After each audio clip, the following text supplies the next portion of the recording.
1 second. My audio is not good.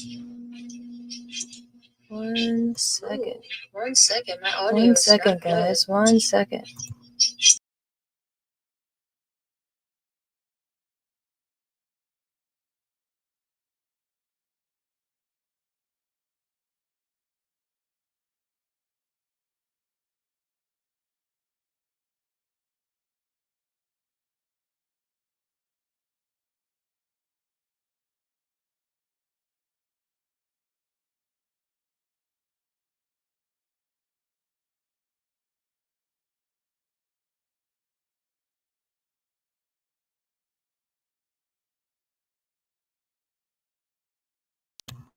Alright, I'm gonna try this again. Can you guys hear me okay? Hello, hello. That was crazy. Let me know if you guys can hear me okay before I really get going and start bullshitting. But let me know, hello, hello, if you guys can hear me okay. When I first went live, when it was coming through, it was so strange. It was coming through my microphone and the back of my computer. So let me know if it's good. All right. What up, E? What up, guys? Thank you, sir. You said audio was fine. What up, what up? Let me turn my phone down too. Oh, what's up, guys? Good evening. What up, Nick? What up, and what's up, Jesse? Appreciate you guys for popping in. As you know me, this is last minute and impromptu, so here we are. But I figured it'd be cool to shoot the shit before the weekend officially ends and we get into the grind of the week, and talk about Grand Slam Australia, because the way the wrestling world works, it's like shit happens so quickly, and I don't want to not have proper time to talk about it. So here we are. And E, sadly, I think it was you, man. Yeah, no, I have not had a chance to watch NXT Vengeance Day. I'm going to be doing that tonight once I'm able to settle down. I was out all day, but yeah, I just didn't have time in between Grand Slam and NXT. But I did see some of the results and stuff like that. But I don't want to give too many thoughts on it. I mean, I'm super stoked Stephanie won, right? And I did predict that, so at least I got that right. But yeah, I'm super stoked that she won, and it's gonna be interesting to see how they keep her. I don't want to say in the mid card, but away from the main event level. Obviously, like I wanted her to win, right? The title. I think she's gonna do great, and I think she would be a good, not like an open challenge type, but she's kind of like, she would, in my opinion, be a good like workhorse type of champion. Kind of like a Seth Rollins type. So I think that there is potential with that, and to kind of let her have a long run there. But man, just seeing some of the clips that I saw, like she's just a star, dude. Too, like it's just such a coup that there would be NXT, and obviously in particular scooped up Julia and Stephanie damn near at the same time.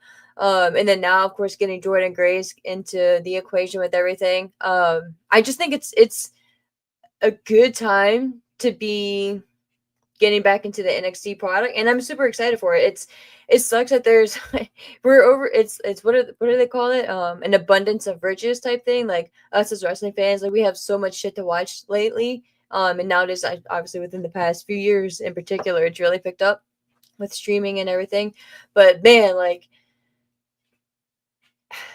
I think the overall opinion too of NXT has shifted and is beginning to shift, especially when you get talent like a Jordynne Grace, right? Like I did think too there was a possibility that you could just have Jordynne Grace come in and just, I was thinking maybe backtracking before the Rumble, that if you wanted to really, no pun intended, make an impact with her, have her come in and win the Women's Royal Rumble. And my opinion, best choice at that point would have been Rhea Ripley. Have her and Rhea Ripley, go on their road to WrestleMania and build the story. And I think that you could have gotten a lot out of that. And then still have her lose though WrestleMania, because I think the story with her would have been the grind to get there, and just that kind of like a Cody Rhodes type. Of course, not on the same level, but just in the sense that she in that scenario, in my opinion, it would be, what is the phrase too that people say, even like if you don't, like you can get over without going over, or whatever they say, like even you can lose, like you can win still in defeat, right? Like even if you don't win the match per se, like you can win even more the fans respect, especially in the WWE audience. Like and especially with Jordynne Grace and the presence that she's had, and rightfully so, in the brand that she's kind of built for herself. She does have the attention of a lot of WWE fans already. So when you go into like the smaller areas, maybe she's not going to get as strong of a reaction, but I would say probably like 75% of of the area that they'll be going to, like she's going to get a very good reaction if she was on the main roster, of course. But I think still having her go into NXT, it was a good move, and it's really intriguing to see her and Julia. And I can't wait to see that match though. But to just see them interacting, I just it's a great time to be an NXT fan, right? And I'm just again happy that they went to NXT, because no shade to any other, company or whatever, but NXT is a good it's good at its job, right? It's, in my opinion, it's really knocking out its purpose. It's the developmental purpose. And Jordynne Grace is a perfect example of one of those people that didn't need or doesn't need development in the ring, right? Like she's fantastic. But it's just kind of going through the WWE motions and their machine, right? And their way of the land, right? So and just learning how they operate. So that's, I don't see her being in there longer than a year, really. My thoughts are just leading, probably going into next year's Rumble, and depending on what kind of year. But I think you can really make a case for her winning the NXT championship too. I think that'd be a cool stat for her to have under her belt eventually, maybe even going into WrestleMania weekend. So yeah, I'm super excited for it. Obafemi is a beast though. I saw some clips, like just fucking beast, dude. So I'm very excited to go. Once we wrap up here, I got a couple more things I got to do before tomorrow. But then once I settle in, I'm gonna turn on NXT Vengeance Day and really enjoy that. But let me know what you guys think. Of if you guys watched NXT Vengeance Day. I'm sure you did. But let me know what you guys think in there too. And your thoughts, and just throw it in the comments, so if you want, so I can go back and respond, or if I don't bring it up on another stream, but which I obviously will, because once I watch it, I'll definitely want to talk about it. But if I miss your thoughts, definitely let me know. But the main topic of the evening tonight, really quick, well, of course, is AEW Grand Slam Australia. But before we get into the show itself, um, our guy, y'all, our guy TK, he apparently got booed, as I believe it was Nick. Yes, Nick. Sorry, I had to move some shit. Nick referenced it as well, and I was definitely gonna bring it up, but once I saw Nick, I threw it in the chat. I was like, yeah, I think I can show the clip. It's like a fan video. I found it via Reddit, but I'll definitely throw the link for the video in the notes. If I get in trouble for it, I'll just edit it out, because again, I'm still learning all this shit on YouTube. But I definitely want to bring it in, because it was something special. It was something special. So I'm gonna bring it in 1 second.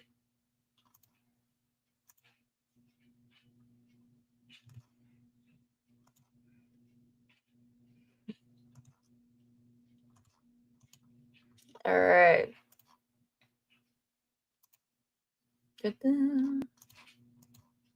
Let me know if you guys can hear the audio too, because that's obviously the main point. All right, I'm gonna play it here now.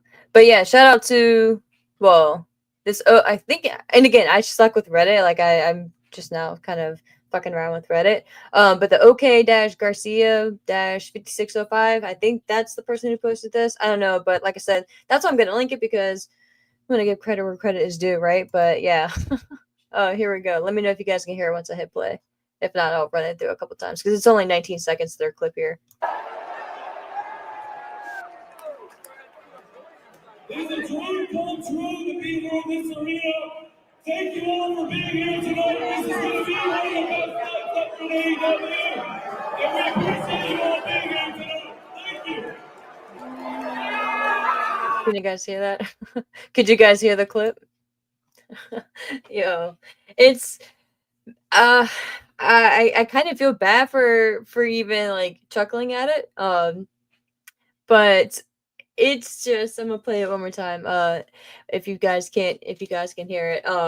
But let me know if you, Nick, or E, or anyone, if y'all are in there, if you can hear it. If so, I'll play it again. But just so we can run it back. But it's just a drastic change, y'all. Like, I've been to a good amount of AEW shows, which you guys have known, or if you're new here, just because you don't want to assume knowledge, right?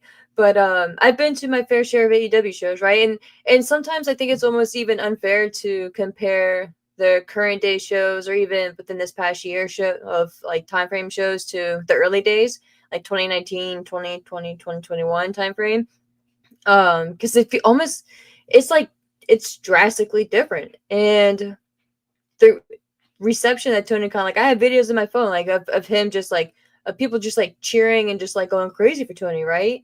And saying like, thank you, Tony, and shit like that. So the fact that we are where we are, and again, like, to be completely fair, also, like, these people had every right to specifically be booed, and I'm not going to sit here and act like he's getting booed everywhere they go, because that's not true at all. And no, I would say probably still with like 90%, 95% of the people in the States, he's getting cheered. If he's even coming, like, I don't know if he still goes out there before every show and kind of gives his little thank you speech or not. I know he used to, but I don't know if he still does.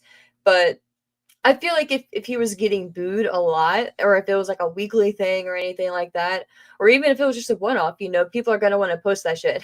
And to be fair, like, I didn't even search it because I didn't think about it until now. But if he's not getting booed consistently, state to state, and even like, if he in the UK, for instance, like, if this was just like a one off, then okay. But regardless if he's getting flat out booed, he's definitely not getting as much love and reception as he used to. But again, that's to be expected, though. But I can just say that from the last show that I was at, which was World's End. So yeah, it's just, and it's the vibe too. And to me, like, the people that were in my section, like, kind of talking about everything, I said it on the review show that I did, but there was a guy, and I'm just a couple of people that he was with on the left of his, on the left side of him, and then a couple guys that they just are, just ended up sitting beside each other. But the two guys beside him had came together, and the dude that was kind of in the middle, he was the most knowledgeable one out of the whole group. So he was kind of like relaying and filling the other two guys in, especially the one dude. He was one of those fans that's like Attitude Era, hadn't watched it for years, and whatever, just tagged along with his friend. But enjoyed the show. Like, he wasn't like a Debbie Downer or anything like that. Like, he was actually a really, really good sport. And really enjoyed it too. But the dude was it was kind of funny hearing him trying to explain, especially like the whole Death Rider like storyline, and how like the beginning of everything, like him starting off, and he was like, oh yeah, like, he was like, you remember Daniel Bryan? He's like, oh yeah. He's like, oh yeah, well, Moxley tried to suffocate him with the plastic bag, and just continue talking like it was just like a normal thing. And dude was like, wait, what? And he was like, yeah, man. They showed him a video. So they were just talking about that. But the perception of TK, our friend Tony Khan, has gone down a bit, right? Because the dude was even saying like, yeah, like, and because he was saying, because the one of the lesser knowledge guy, he was like, that's not even a phrase, but the guy who wasn't as knowledgeable, right, was kind of like trying to learn and get like caught up. He was like, well, is it like still related to WWE, or is it like its own thing? And then the dude was like, no, it's a completely different entity. It's owned by this guy Tony Khan. And then that's how Tony Khan got brought up, and kind of went over the brief history. And the dude did a fantastic job. It was really interesting and just fun listening to him. But couple of things, like, he was 100% on, but whatevs, like, all right. It's just funny too to like listen to other people's perception and like their takes and like their opinions on things. That's why I like doing shit like this, because I love like chatting with you guys and hear what you guys have to think. But yeah, like, he was saying that, like, Tony Khan, it was like he described AEW as like a company for the people, right? Like, he even used the phrase, it was like by the boys, like for the boys type of thing. Like, he specifically used like that phrase, because I remember when he said that, I was like, oh wow, because that was a thing. Like, I don't remember if it was Cody Rhodes who had mentioned it, but in an interview, like maybe with Wade Keller, or I even remember hearing it somewhere. But that phrase had been referenced before, and that was the whole idea, right, behind AEW, and just being like a family, and just like obviously being for the wrestlers, by the wrestlers type thing, but also like being for the fans too. And he said, like, he was just saying how, like, within this past year, like, Toni has just kind of like lost direction, right? And not even to say anything directly negative about Tony Khan himself, but just like the overall booking direction of AEW just hasn't been hitting this year like it has been previously. And he's the Vince McMahon, and that's what the dude's saying. He's like, he's the Vince McMahon of it. So it's, like, if you have all those titles to your name, you live by the sword and you die by the sword type shit, right? But it was just really interesting. And now seeing this, and again, that's what I was kind of prefacing with all that shit, but to get back to the video at hand, right? Him getting booed in Australia is kind of like, I don't want to say an anomaly, but it kind of can't even be compared to the general like synopsis of his reception overall, because these people got fucked in a lot of ways, right? And just really took a L in a lot of financial aspects in that route, right? Like, a lot of people had purchased hotels in like a certain area, so all that shit, right? Which again, we've already hashed out. But that's why they would be upset with him, right? Whether that's fair to completely blame him or not, which everything seems to be that way. But again, you just go off of what's reported, right? What's speculated, and just the shit that fans have reported themselves. And the dude that I talked about before, Mr. Monkey, I think his name was Mr. Monkey too, who had put out that Reddit article, just pretty much saying like how disgruntled he was with everything.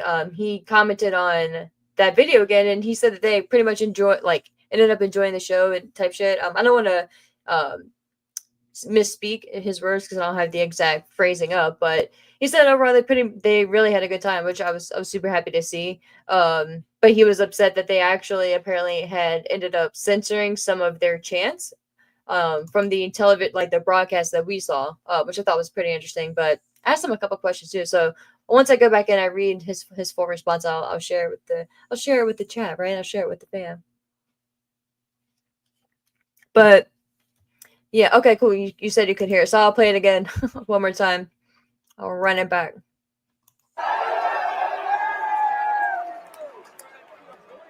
There's a joy comes through to be here in this arena. Thank you all for being here tonight. This is going to be one of the best nights ever in AEW. And we appreciate you all being here tonight. Thank you.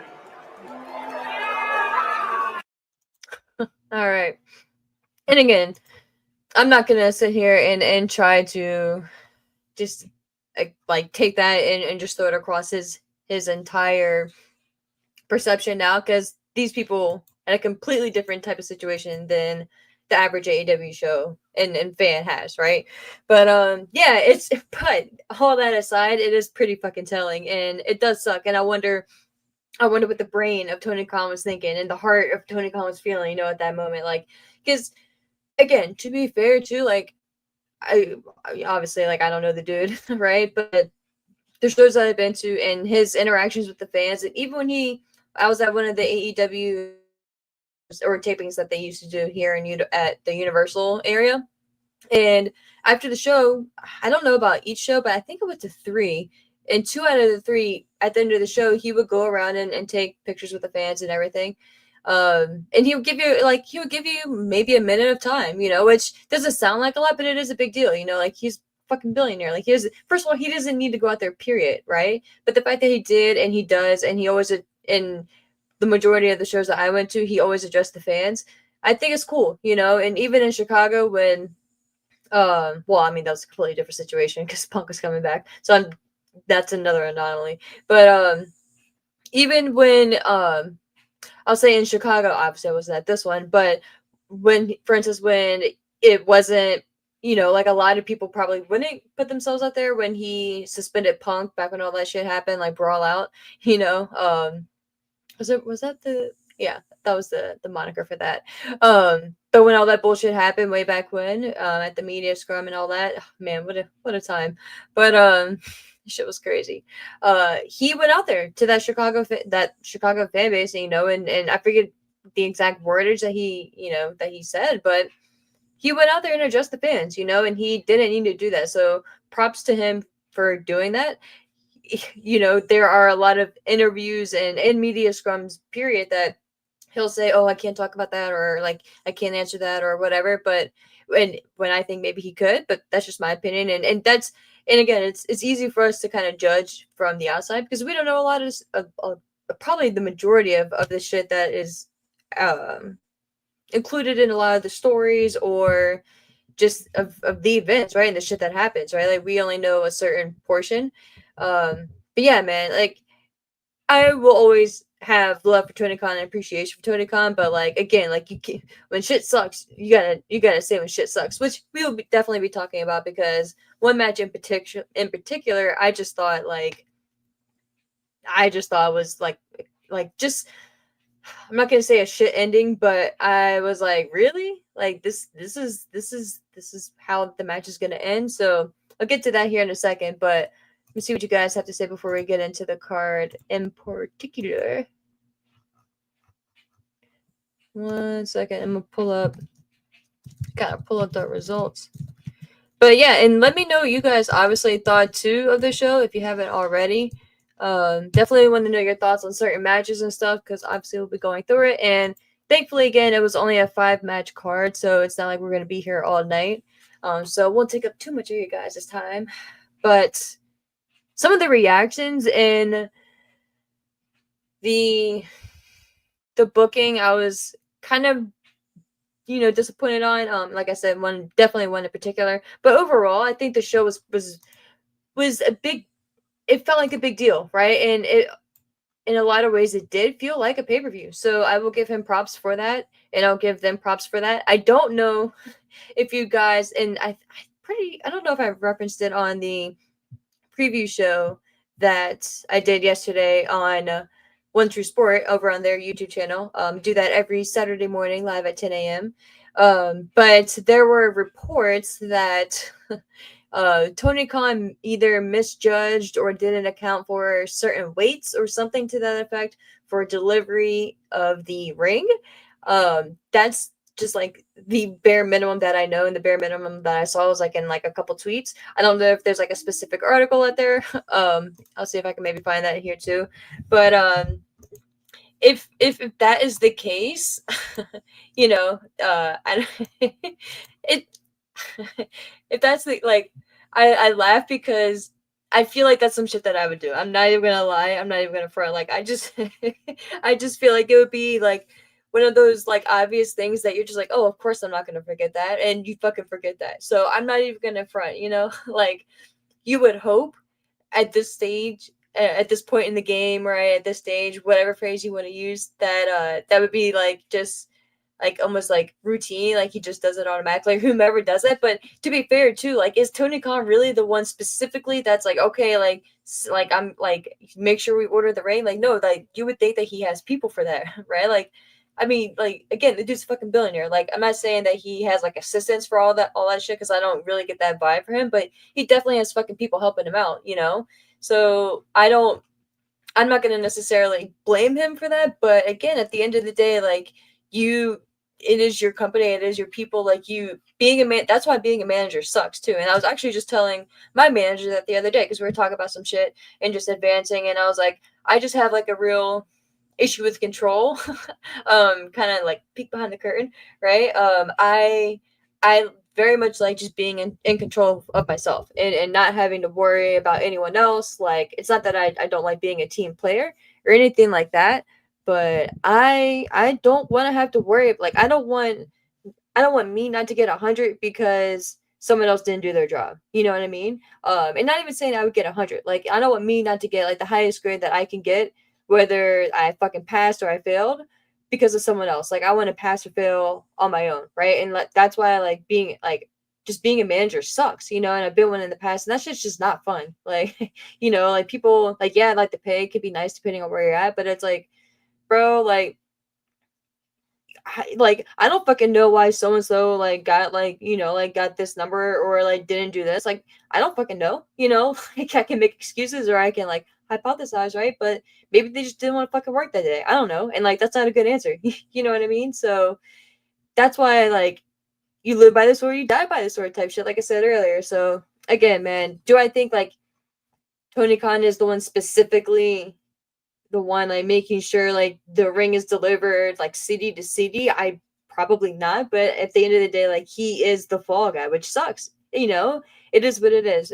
You know, but and if that's even true, but shit, what the fuck is about to look up? See, this is my problem. I just start rambling about shit and then I forget what I was about to look up. Ugh. Let me pull up the chat though. That's what I was doing. I do have the card pulled up here as well. Hope you guys had a good weekend though. I feel like it's been like a busy weekend, man. Like I feel like the weekend just kind of like flew by. Like when I woke up today, I was like, oh man, it's still like it's still Sunday. It's a great day. Like Sunday's my favorite day of the week. Sunday is my day. Like you got to be someone special for me to give up my Sunday. You know what I mean? Like I love my Sundays. What up, Johnny? What up, bro? EU said, Nick, you're funny. EU said, heard the clip audio fine, but didn't tell those were boos. Even when watching it live, didn't put any thought into the crowd at the end of the show. Yeah, man. Again, that's why like all that shit I just spieled out. I'm not putting too much stock in it for the Australian fans just because they had a right to be upset with him. You know what I mean? But it still sucks, right? It's still not a good look. And I wouldn't put much more thought into it either unless it continues and it is like a trend, you know, like show to show. So then that would be something to talk about. But again, to be fair, I feel like AEW has been getting better the past few shows, so fingers crossed. Fingers crossed. Wow, Johnny, what up, bro? You say Grand Slam was way better than Raw debut on Netflix. I mean, match wise, 100%, dude. Yeah, but like to me, those are two like different types of shows. Grand Slam, I think, could be maybe like a Saturday night's main event type of comparison. But even in that case, too, like it's weird because like with WWE shows, unless it's specific, or maybe like a Crown Jewel type show, maybe like a show like that. I'm sorry to even bring that up, but I feel like that could be a better comparison. But like the Raw debut specifically to me, like I said before, that was kind of just more of like a celebration type show, in my opinion, and just kind of like trying to, yeah, just like a celebration type show or like a reunion type show, like that type of vibe. It wasn't really meant to be something that's like a or like an important show. Whereas Grand Slam has been in the past hyped to been a big deal and a big show, like damn near pay-per-view level type shit. So I feel like it should have been, you know, like that should have been a given. But yeah, man, it was, and again, it was a great show. Well, I'm not gonna say great show. Felt like Tony Khan right there. I think it was a very good show, and I definitely, the feeling of the overall show, the look of the show, seeing all those fans there. I think they said they have over like 10,000 fans or something like that. I'll see if it's in the notes here, but props to them, dude. And I'm happy they still got a good turnout. I'm happy the fans didn't shit all over the show and didn't like try to hijack the show or anything like that just because of all the shit that's happened around it. That's why the Mr. Monkey dude that had posted that Reddit thread, or whatever it's called, that Reddit post, I'm happy he had a good time. You know, like I'm very happy, and that was his first live event of any type. So I'm super happy that he had a good time and his I said his fans, but his friends too. I'm pretty sure he mentioned that like one of whatever, and I'm not a fan or something to that effect. So I'm happy for them, you know, and like that's, and again, like I'm pretty certain I mentioned it to him in maybe one of my comments, or if I didn't, I was thinking about it. But at the end of the day, dude, like a lot of it, like you can sit there and bitch about like the hype leading into it and the lack of story or whatever we're gonna sit there and complain about, but they do have a knack for putting on good pay-per-views and good shows when it matters, you know? So that, and again, like that's part of the conundrum, right? And part of the confliction that I personally feel too, because it's like, damn, man, like for certain things, like you were just like you just think of what could have been and the story that they kind of left on the table, but the match itself delivered, which again is a lot of credit to the wrestlers too, because the wrestlers go out there and bust their ass, like especially that opening tag match. Like they create magic in that ring, man. It just I think sometimes too, like me personally, like I'll just speak for myself, like I kind of take for granted the risk that they're really putting their bodies at and through or whatever. But just with like the simplest shit, right? Like even oh my gosh, it was Chris Jericho. I think it was No Mercy 2002 when Chris Jericho, it was like I think it was just like a random, was it a tag match? I'm pretty certain it was a tag match. I can't remember this, like I can't remember the full details, but I just remember No Mercy being one of my favorite pay-per-view shows in general. I just love like the vibes, the theme, like in the logo and shit. Or like the lettering. But he damn, now I'm gonna sit there and think about it. But he was just running the ropes and he went to lean back and the rope just snapped, you know, and just like a simple and that was I'm damn certain that was like the first match on the card. So just shit like that, like we just really I'm good. I'll speak for myself. You kind of just forget. You kind of take for granted, right? And I really, it kind of clicked with me when Will Ospreay. I don't even. I can't even remember the name of the move, but he did. It almost looks like a corkscrew moonsault off of the top rope to the outside. I believe it was on the Fletcher. The dude, the contortion in his body and the way he just twists and the way he's just like so confined and how smooth it is and the precision that he hits his opponents, and I'm pretty certain it was Fletcher on it. It's just like, damn, dude, like you're just fucking incredible, man. Like, and then he just gets up like it's nothing and just continues and just does a whole bunch of other crazy shit, and it's just like, what the fuck, bro? Like I used to be so happy, like Lil Ashley, I used to be so happy when I did a little backflip on my trampoline. And I used to think I was the shit. Or when I would dive into the pool, I was like, man, look at me. And these motherfuckers are out here doing like all these like 450s and all this shit. Like all and I'm just like it's crazy. It's crazy. Even just running and jumping to the top turnbuckle, right? Like it's just insane. So I think sometimes I kind of forget to give credit where credit is due, right, to the wrestler. So I was Will Ospreay in particular. I mean, he's fucking amazing, but like just that move that he hit, like I don't know why that watching him hit that, I was just like, yo, like he's just fucking insane, man. Like he just makes it look so easy. It's just incredible. So props to everyone who does what they do. You know, all those wrestlers out there, because it's just amazing, man. It's just fucking amazing. So. Oh, again, we will get into the card here specifically, but I want to go back to y'all's comments because I didn't finish going through everything.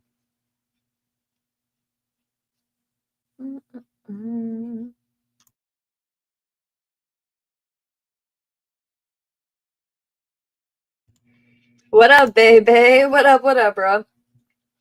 You say, why does TK sound so weird when he yells at a crowd instead of talking to a crowd?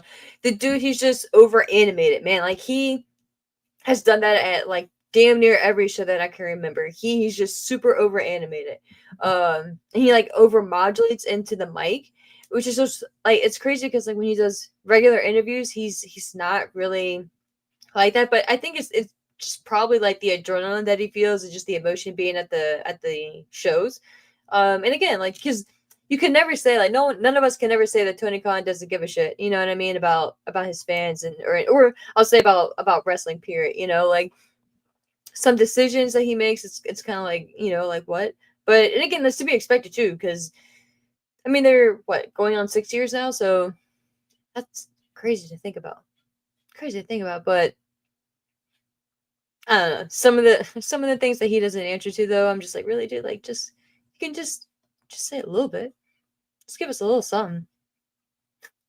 But yo, what up, Maddie? What up, bro? Happy to see you, man. Happy to see you. Welcome, welcome. I know it's late where you're at, so I'm happy to have you, my friend. Johnny. His dad tells him what to say at the media scrums. I wonder how involved his dad truly is, so and how much he watches the product if he does it all. I truly would love to know that. The only thing that he was ever involved in was when Tony Khan got the Tony Khan driver, right? They call it now the TK driver from the Young Bucks, and they were supposed to be taking over and all that bullshit. And then he ended up having to, or not having, but having to, but well, I mean, he did have to wear the neck brace, and did. I'm pretty sure that that little docu series, or not even a docu series, but I think they were filming like a little thing for.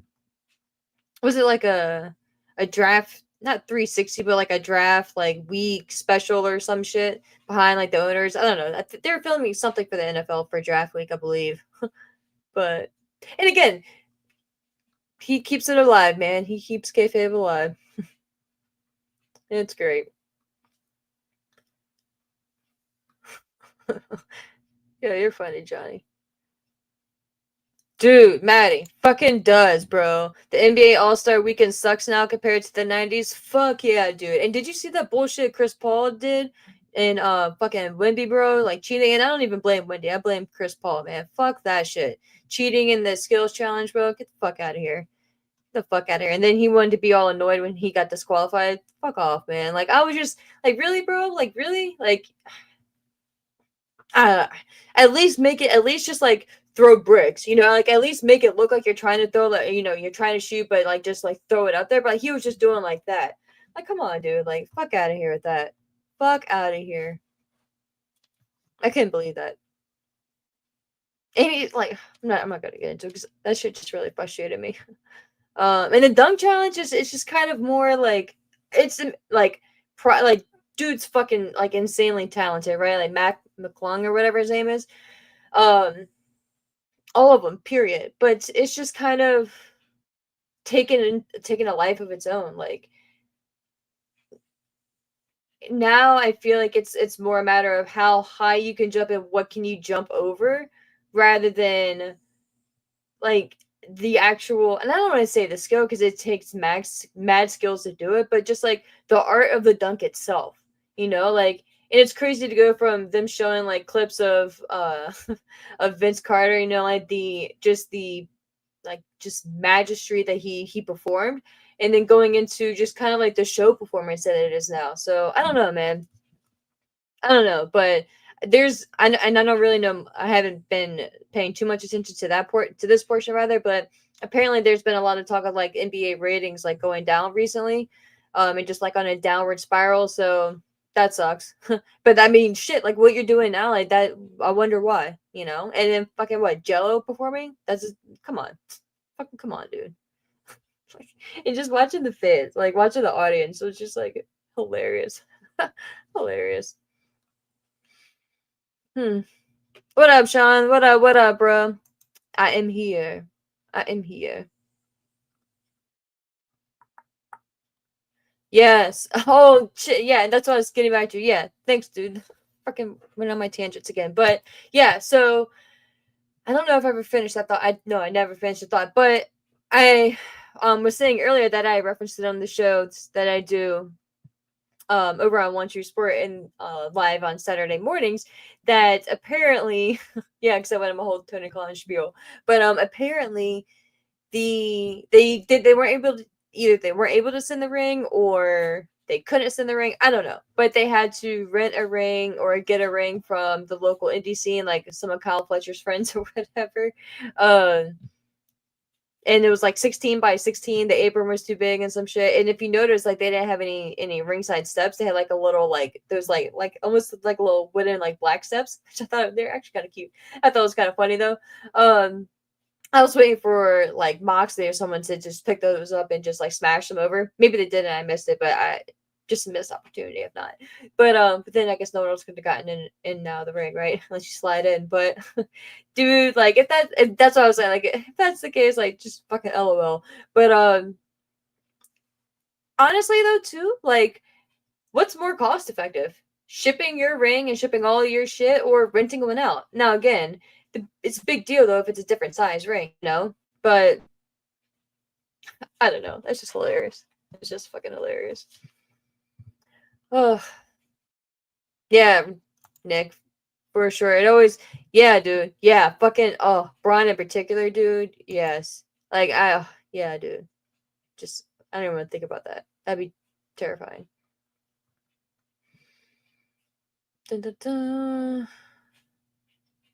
Oh, it's 9:15 a.m.? That's the time it is there now? Wow. Is that what time it is there right now, Maddie? Wow, that's crazy. It's just so crazy to me. Like, that shit, like, the world just trips me out. What up, Ron? What up, man? You say, hey, hope your night is going great. It is, man. Hope you're doing great yourself. I hope you are doing great. You said, just got done sweating some lacrosse action. There's a game for the history books. Well, I hope you won, bro. I hope you fucking won, man. What up, what up? Yeah, dude, Sean, he's fucking amazing. And it's crazy he's just in the G League. But apparently he was just like a YouTube, I don't want to say, like, I guess, like, content creator. I don't even know. I don't know his full story, but he's just in the G League, which is crazy because he's on the Magic. And I was like, oh, shit. Oh, shit. Yeah. D-Rock, what up, bro? You say Mac was the only one to make every dunk on his first try. Watching them miss over and over again is not very entertaining. Dude, well, I forget the fucking dude's name.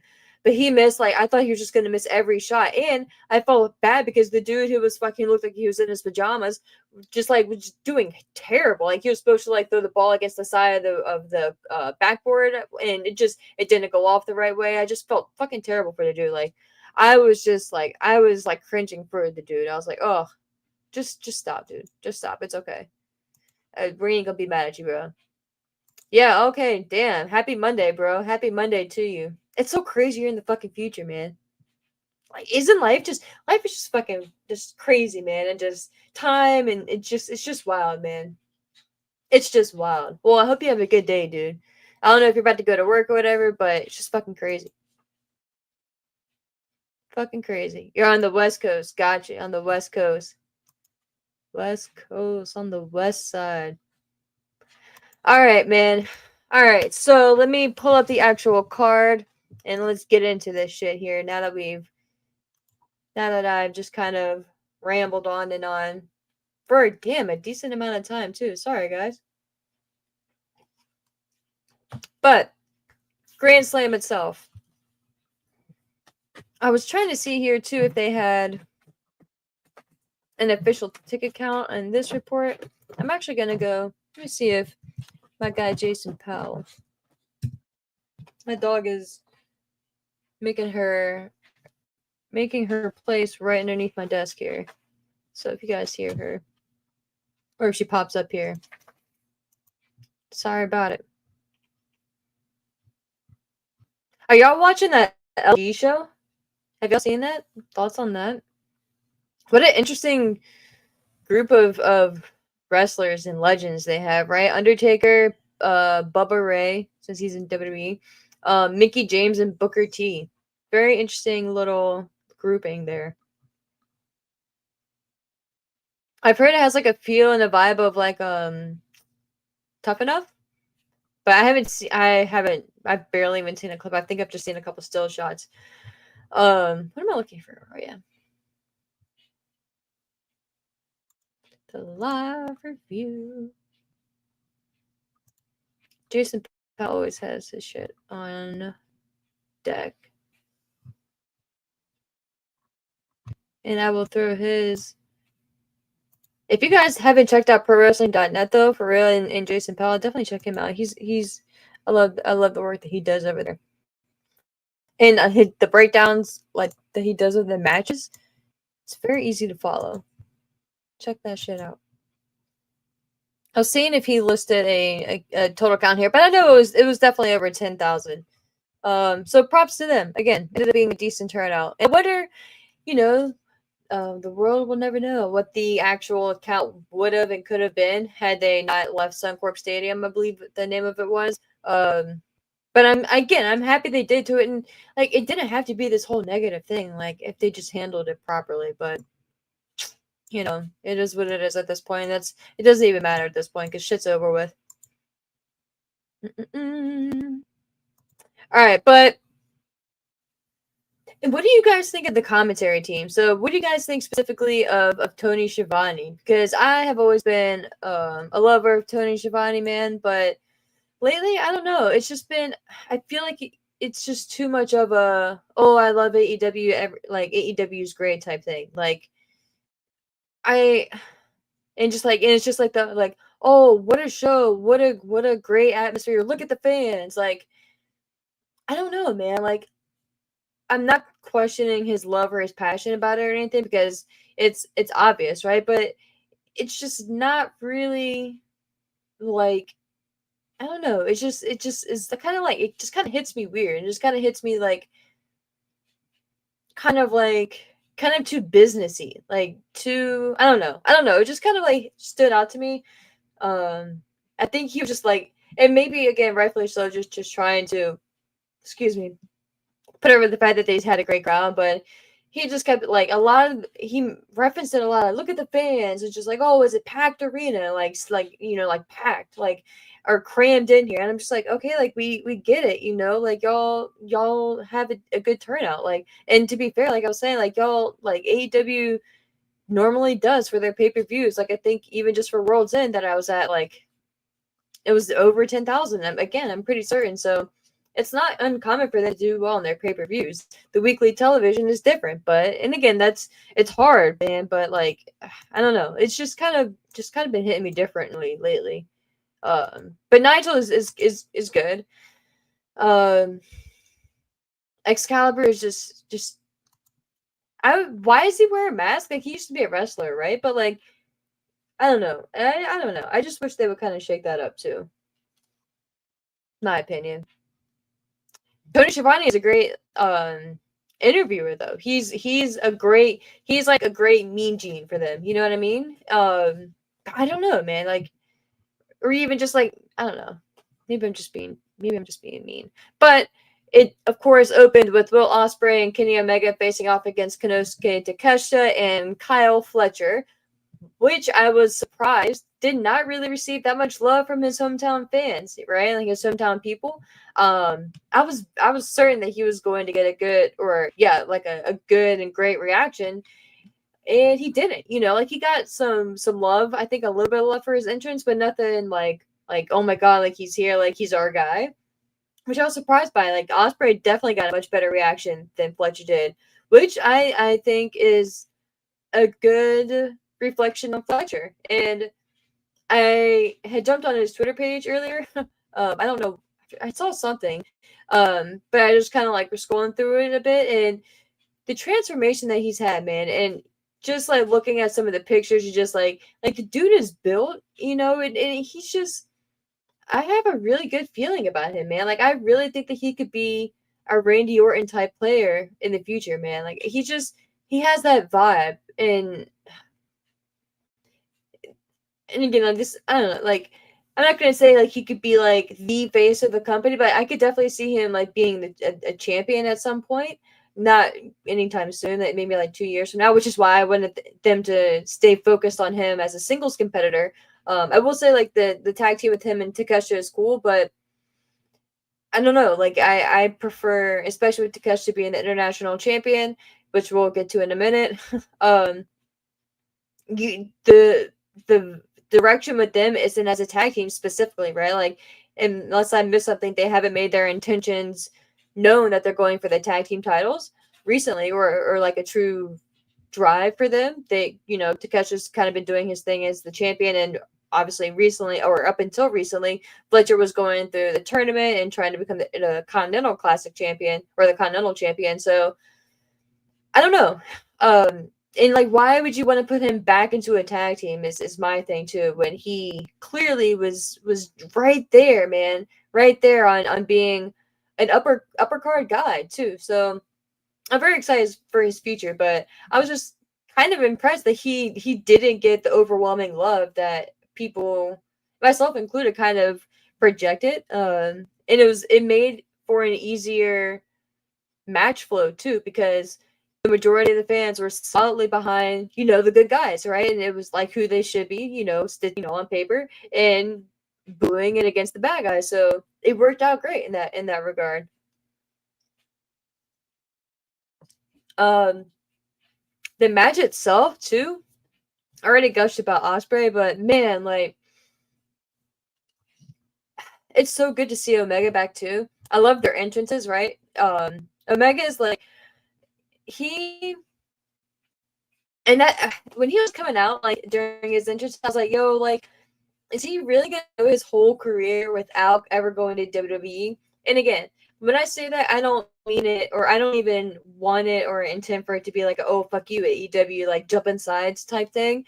I am like almost like oddly just intrigued by what they could do with Kenny Omega and how big of a star they can make him and like the brand of Kenny Omega that he could really become.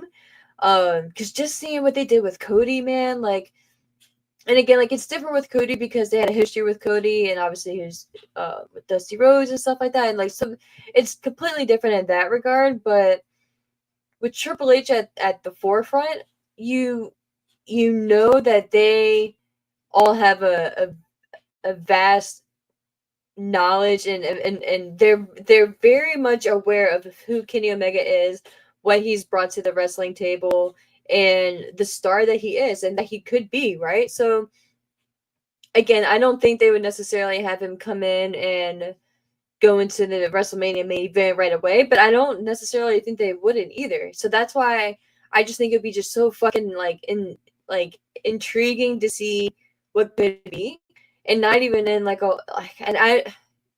And part of me like wouldn't like doesn't even want that to happen because like all the interviews are gonna be like, oh, like trying to get the dirt like from AEW and stuff like that. And it's time there like, oh, was it like a negative thing and stuff like that. Like to me, like we as wrestling fans too like have a bad habit of like assuming like bad shit happens, right? Because at the end of the day it's a business, and to me it's very much similar to just going from team to team, whether it's in like the NFL or the NBA or something like that, where I mean granted you in those scenarios they're being traded a lot of the time unless they're a completely free agent, but that's not as common. But a lot of times just fucking look at Luca for instance, right? So a lot of the times it's out of their hands, whereas in when your contract expires or you're up for renewal, you have negotiating power and shit like that, which you do obviously have negotiating power with your contract as well, but it's different in that when you kind of get into the nitty-gritty of it. But it doesn't have to be like AEW was shit, like like it's just, why can't you just want to go from AEW to WWE and vice versa? You know what I mean? Just to see what it's about. Because for me personally, like I just like know how I am. If I was Kenny Omega, right, or someone of that caliber that had never like really built like a big name for myself, and like an Ospreay too, and really just like created like a superstar for myself, like on my own, and of course with the help of AEW and New Japan, right? But like the work that he it's not like he was like the chosen guy, right? Like a Roman Reigns, or anything like that. Like his in ring work just like really propelled him, and his knowledge and his like everything, like the total package that he is. But he, like if I was that, right, like I wouldn't be able to end my career without at least trying, and without at least for like not even a year, because a year like wouldn't even give me enough time, but I would say at least like 3 years, like 2-3 years, just to go over there, test the water, see what I could become, see what they would do. Because at the end of the day, like if it doesn't work out, you can always go back, right? There's always other companies out there.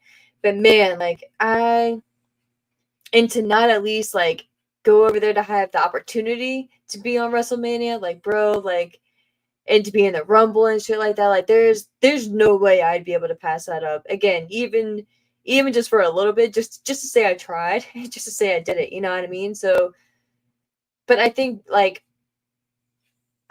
I almost feel like Omega wouldn't, like, I feel like my personal opinion, right? in me being, like what they call it, like Monday morning therapist, a Monday morning therapist instead of quarterback, is what I'll be over here. I feel like that want could probably be there, and that thought and that what if could probably be there, but it's almost like since he was one of the core foundation like members of AEW, like being a thing and being a company, especially with him, probably even more percentage than others.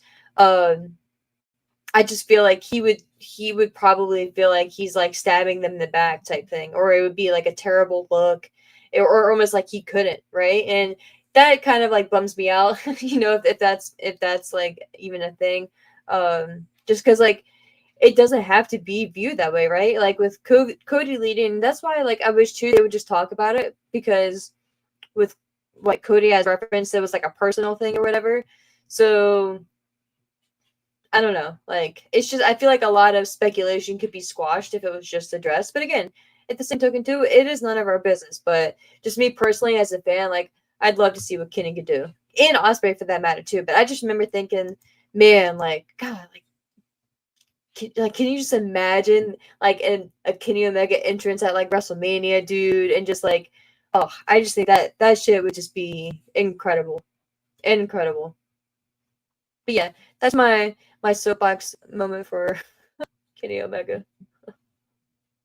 Oh gosh. But wrapping up this portion of the card here in this match. Of course, we had Will Ospreay and Kenny Omega defeating Takeshita and Kyle Fletcher. Don Callis was on commentary as well. But in Don Callis, he got a lot of "fuck you, Callis" chants, which I just think is fantastic. But I do need to know if there's any Australian folks in here. What is a wanker? Because I don't, I've heard that term before, and if that's like a terrible word, like I'm very sorry. Maybe I should have Googled it before I just said it. But what is that? Like how, like what is it the equivalent of? Is it like the equivalent of like a bitch or something, like in like US terms? Or is it like worse? Like, let me know if you can. Because it's a funny word. But if it's terrible, like, I apologize. I just don't know. Really cracked me up. I heard it, like I said, in the past, but I was like, yeah, what is, like, what is it? But yeah, so like I said, the obvious one there, but it was a fantastic match. So props to them. Wrapping up this portion, like I said, later on in the card and in the show, we had Omega and Ospreay backstage, and it was just like it was very comical to me because the way they were challenging and the way they were talking, you would have thought that they lost, and they were throwing these challenges out there to redeem themselves and to prove a point. But essentially, Ospreay challenged Kyle Fletcher for a steel cage match at Revolution, and Kenny Omega. Get this, guys. Kenny Omega is challenging Konsuke Takeshita for the International Championship. Not the Continental Championship, the one that he came back for and held and handed over to Okada. Not that one.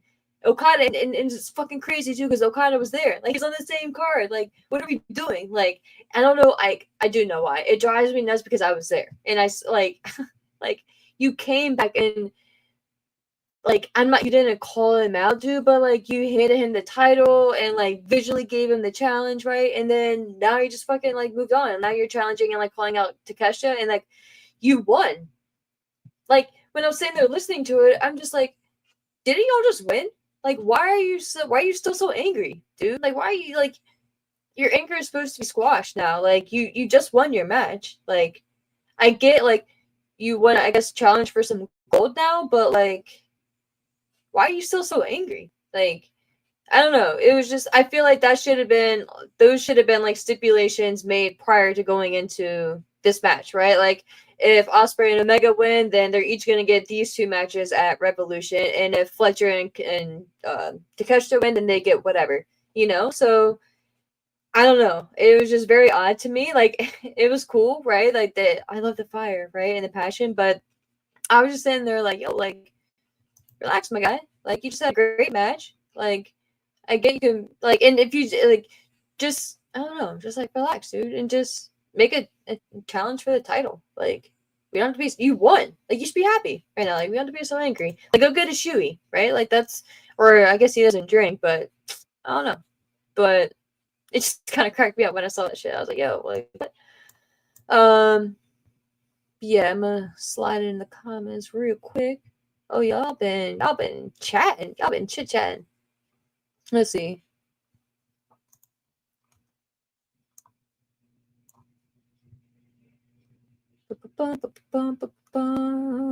Yeah, Maddie is a time traveler.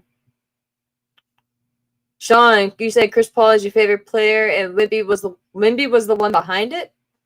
I will fight with CP. So Wimby was the one who was behind that whole idea. Really? If so, then that I just forgot. Like either way, whose ever idea it was, like y'all just like lost some points with me, bro. Like really. But I'm surprised. Like, if that was the case, then like I shame on Chris Paul for going along with it, bro. Like, be the fucking veteran. Like, come on, dude. It's just like, what are we like? What's even the point of All Star Weekend? Like, in the game, they don't take seriously either. So it's just like, I don't know. It's just that's why I wasn't even pressed to tune in, you know. And it sucks because I used to love that shit. I used to turn that shit on, and man, I had like a not a long hallway, but it was like a decent sized hallway, in my house, and on the obviously there's a closet door, and I had one of those little basketball rims, and I used to run down the hallway and do like all these fucking like crazy ass dunks. Like I would throw the ball off and like the wall and like try to do all this crazy shit. And like just because I thought it was like watching them do it was just like the coolest shit. And now it's just I don't know, man. I don't know. Yeah, bro, Manny, I'm happy you're here, man. I'm happy you're here, man. I hope you have a good Monday. Yo, wrestling out old head. What up? What up? You say what up? What's up, Ashton? What's up, chat? Tony Schiavone and Dusty, or Tony Schiavone with Dusty Rhodes from old WCW Saturday night is always good for a rewind and a laugh. I'll have to throw that back on, dude. Thank you for that recommendation. Some nights lately I've been sitting there thinking, like, man, like what old time show can I put on? Yeah, dude. Taz is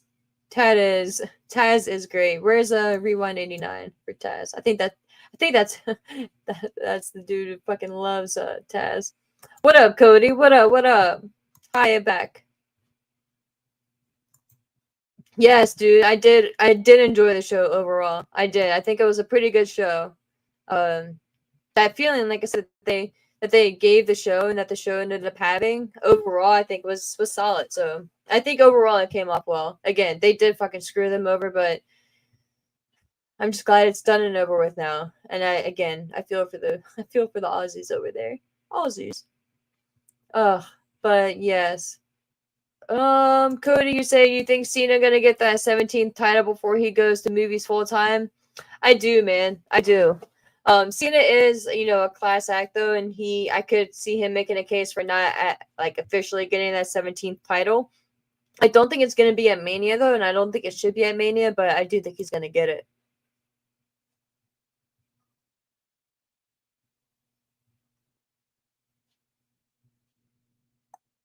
Cody, okay.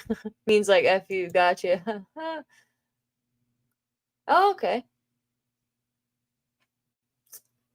All right, Hezekiah, what up, what up? Okay. I get it. Oh shit, that's hilarious.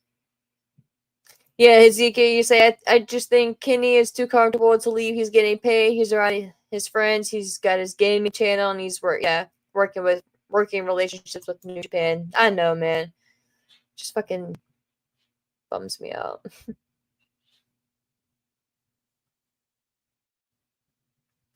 But yeah, I am going to. If I missed your comment, I'm sorry, but I'm gonna continue on here. That's just funny. Oh, wank. Oh my god, I'll say it again. But next up, moving on here. Next up, we had, which I know isn't a lot of people's favorite, we had Harley. I almost said Harley Quinn. Harley Cameron facing off against Mercedes Mone for the TBS technically women's championship.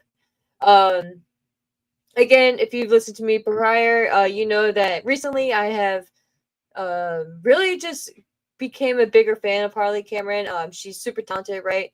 At first I was kind of cringe with the puppet, but and like, okay, cool, like you're very talented, like ventriloquist or whatever, but like, okay.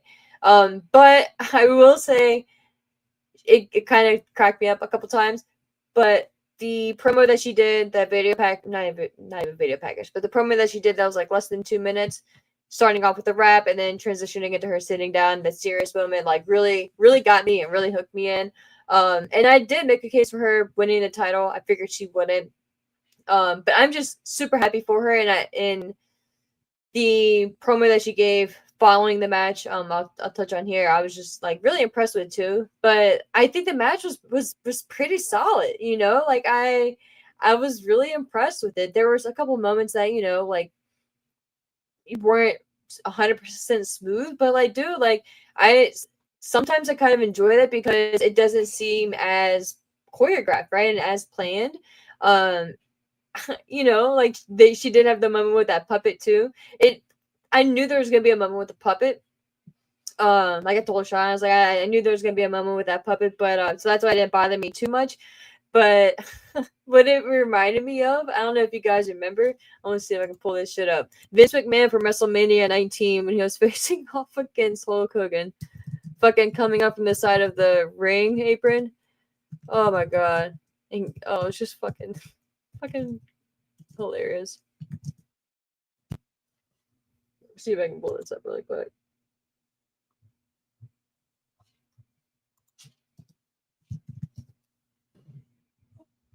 Oh, where is it?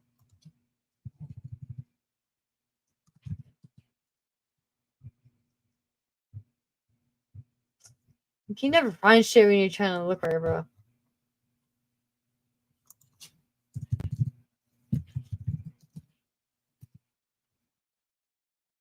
Oh, now it's all sensitive. What the fuck? It's don't have a sensitivity filter on.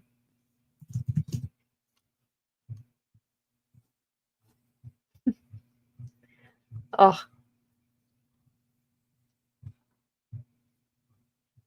It was even played in his fucking video packages too, I think.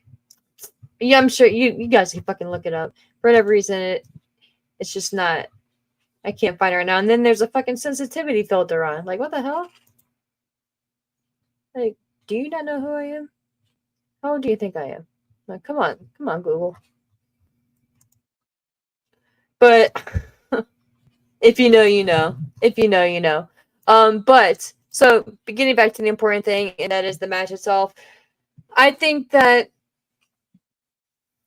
was a very good example of Mercedes Moné really kind of helping to build a wrestler, right? And she gets a lot of shit, right? But I think she really did a lot in this build in this little program with Harley Cameron. I was not really a fan of Harley Cameron prior to this. I really had no opinion of her one way or another. I just like, okay, whatever. But now I'm a fan, and I'll say that, and I do hope that they stick with her, and that's going to be the key, the follow-up going forward with her, and that's what always concerns me the most. But I think that she is going to be a talent that doesn't really she just doesn't fall behind, right? She won't go quietly type thing. Just because like she has progressed so much. So I hope they do figure out a way to keep her active on the main roster, on the actual card, right? And they keep her present and doing something on TV, which I'm not very hopeful on or sure that it's gonna happen, but I hope they figure something out. And that's why, again, like I will be on that team and that advocate of doing a roster split for Dynamite and Collision. I think it would have a lot of benefits. I feel like Harley Cameron, for instance, could be someone in particular that would really gain from a roster split and more in specific TV time and a clear focus and stuff like that. So I hope that they do end up doing that in the future. They probably won't, but especially with not having Rampage now, so it's not like you have an awkward third show. Like, why not? I know Tony Khan has referenced or has been asked about it in the past and has said that he's put some thought into it, but it doesn't sound like it's going to be ever come to fruition type of thing. And I don't know why. Like, I would really like to know why. Like, I really wish that someone would just ask him a question like, hey, like, we know, like, you pretty much haven't really entertained the idea, or you're not really intrigued with the idea of doing an actual roster split, and why? Is it a logistics thing? Is it you don't want to have like two separate teams for traveling and things like that? Is it easier to just have the one core like production and travel team rather than having two? Because if so, then that can be understandable. But I don't know. There's got to be something there. So I hope we get some more insight. And if there is, maybe I missed it. But this one, and again, I was hoping going into the Harley was going to pull out the victory here, but Mercedes won. And I do think overall it was the right decision. Like I even mentioned going into it, it was more of like a heart over brain type of thing, right? But Harley's promo that she did backstage after it, right? I don't know if it aired. I don't think it aired on the show itself. I think I just saw it on Twitter. But it was just really well done. Like she said again, like she thanked Mercedes Mone for really pushing her and really like forcing her to grow essentially, and that she was just so proud of the moment and all this stuff. It was just really good. Check it out. It wasn't too long, but just the way that she hooks you in and the way that she really, in my opinion, like can get you emotionally tied into her story. I think there's something there with her. So that's why another reason too, I hope they don't just put her on the back burner and then end up, forgetting that she's there. So we'll see, man. We'll see. But and again, it wasn't the best match out there, but for someone with Harley's experience level that at least I'm aware of, or at least that's the story that they presented, it could have been a lot worse, right? But I think the story behind it too, right, significantly helped the overall match itself. So props to them.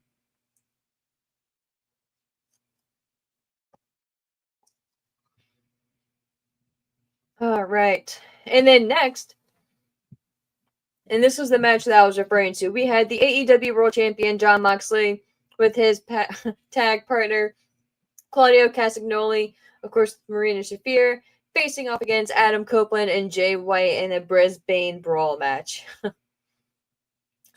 This match, I think I expected too much out of. I'm just gonna start with that. I think that I expected it to be more of a brawl, and not to underappreciate what they did or to downplay anything that they did, but I just expected it to be nastier. Like I expected it to be just really like beating the shit out of each other with like I don't know, just like crazy shit, like thumbtack type shit, and I don't know, like in like a deathmatch type vibe. And again, like I'm not sitting here even advocating for that, but that's just kind of what I expected it to be going into it, with it being a Brisbane brawl and the characters that we have included, Moxley being the main one. You expect this guy to do like crazy shit. So it definitely was not what I expected it to be. And then the ending was just very perplexing. I was like, what the fuck? Like, so I'm just going to cut to the chase. You have Adam Copeland, okay, Edge, aka Cope, facing off against Jon Moxley for the AEW World Championship less than a month from now. Was it March 9th? That's a confirmed main event. Your main event for the championship. You put him in a tag match against that champion. Cool. Makes sense. You then have him lose said tag match. And not even just be on the team that lost, but you have him be the one to essentially be choked out, to pass out from pain, whatever you want to call it. You then continue to beat down said challenger and challenger's partner. How the fuck is this going to help this dude going into the title match? Like, what? Like, I'm just sitting there like, surely this isn't going to be the end of the match. Surely Jay White's going to come in, or surely Adam Copeland's gonna Hulk up, right? Like he's gonna feed off the fans. He's gonna reverse out of it, do something. And no, he just that was it. He just passed out. And I'm just like, what? Like I I was just completely just taken aback by what the fuck that they did. And I'm just like, I even contemplated on rewinding it to go back and to see if I missed like a brutal beatdown with some chairs or some shit beforehand or like something. But they didn't. And then I was like, right as I was thinking about hitting the rewind button, I was like, let me not, because I don't want to mess up the feed. Because I caught it like halfway, like when it was like live, and then I paused it, and then ended up falling asleep for a bit, and then I like turned it back on, and I was just like, I don't want to risk anything, so I was trying to be very careful with the feed, because I wasn't sure if it even recorded, but it ended up recording just fine. So I was just like. Because in wrestling math, right, and in wrestling logic, that would mean that Adam Copeland should be on the road to redemption, and he should be on the road to winning, right? So you would think that, okay, like he lost this one, but he's gonna come back, and they're gonna have that championship match. They're gonna have that one-on-one match, and when all the bullshit is to the side, and when it's just one-on-one, Copeland's gonna pull it out, and he's gonna be the champion. What? You know, like what? Like again, like this is coming from a solid Edge fan. You know, like I always gave Edge more credit and held him higher than a lot of like fans apparently did. Like I thought Edge was surely a legend, like surely a Hall of Famer. I remember being so, like in retrospect, so impressed with how he really just transcended from that tag team wrestler to kind of like the mid-card IC championship, and then going through the bullshit, or some real life stuff, and then becoming a main eventer. And the shit that he did with John Cena was just very, like, it was just prime stuff, dude. Like prime content. That match that they had at Unforgiven 2006, that TLC match, was just incredible. So I've always been a huge Edge fan. Like even that podcast that him and Christian had before he was clear to come back to wrestling. Was it like Pod of Awesomeness or something? I loved listening to him because he just had like a mind for the business, dude. So I am a big fan, right? I'm not gonna say I'm like his biggest fan or anything crazy like that, but a solid fan, right? And we're supposed to be like on the journey back with him, getting back to the title, and just really retrieving that loss, right? So you mean to tell me that he's really going to be the one to dethrone Moxley? And if that's the case, then like, are you fucking serious? Like that'll be that. I'm not even going to get into that because that'll be a whole another conversation in a whole another like 30 fucking minutes or something. And I'll save that for if that does happen. But my goodness, man, like so that's one scenario, right? But like, and if that's not what we're going for, and Copeland then loses again to Moxley at Revolution, either A, clean, or B, because of fucking Wheeler Yuta interfering again, then like, are you serious? Then that'll be a whole nother conversation that we'll have here, and a whole nother possible rant, because like, I'm trying, y'all. I'm trying very hard to keep whatever benefit of doubt that there is for all this shit, and surely they have a light at the end of the tunnel, right? And surely they have a final boss for Moxley, that he's not going to be able to be, and the final boss in the sense that's going to conquer Moxley, right? Like he is going to be the one to save AEW, even though, to be fair, they haven't really gone with that direction and that moniker lately, but we still don't have a clear sense of why Moxley's even pissed off to begin with. And I just think it's very, very funny too that like we are supposed to either know 100% certain that the title is in that briefcase, or speculate that the title is in that briefcase. Like, why is it even a speculation? Like, why would I think that it's not in the briefcase? Besides the fact that it doesn't look like it can fit in the briefcase, but like wrestling and storyline wise, like why wouldn't I think that that's not the championship? Like what else would be in the briefcase? Like, and if that's the case, if I'm supposed to think that something else could be in the briefcase, whether it's like a contract for someone or whatever it could be, why isn't that being hyped up more? Like, why isn't Moxley saying like, oh yeah, like the title could be in here, but what else could be in there with it? Or like that's not the only thing in the briefcase or something. Like if that's the direction that they're going in, but like don't make me speculate or question if that's really what's in the briefcase if that's not even the story or like that's not even a thing. Like of course that's the title, right? Like of course it is. So besides the fact that again, like I said, like realistically it doesn't really look like the championship could fit in there, which I guess it could once you fold it and you like really like put it in there, but it just looks like a tiny briefcase, which I think is kind of funny too. Like why didn't you get a fucking normal sized briefcase? Like oh, just so many things, man. So many things.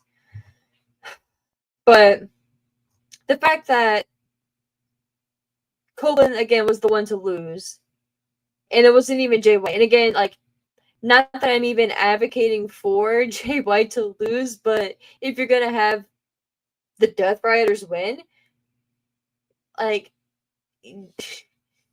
normally in common sense would make you believe that Jay White would be the one to lose, right? Like again, like it sucks for him, especially since he's the one who threw out the challenge. But like, dude, like you have Copeland challenging for the fucking heavyweight championship in less than a month, and you have him pass out to Moxley. Like, come on, man! Like, what are we doing? What are we doing? Like, I really thought, and again, it was a very good looking. I think it was like a choke, like a bulldog choke or something. It was a very good looking like bulldog choke, right? Like it was fucking like it looked great, but what are we doing, bro?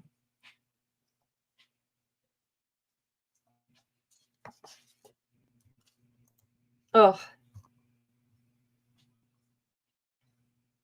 oh, and then one more thing too before I read your comments. I was like, okay, well, how are they going to make this right? Right? Because and again, like I'm getting very tired of fucking seeing Wheeler Yuta get involved in this shit. And again, before anyone says, oh, like bloodline this, bloodline that, I was fucking tired of that shit too. Fucking tired of seeing Solo always be the one to for a year straight, almost it felt like, or if longer. And if it wasn't Solo, then it was Jay before then, or it's Jimmy. Like someone always fucking save a Roman, right? So don't even don't even bring that up because I hated that shit too. Like it got really old, really old, really quick.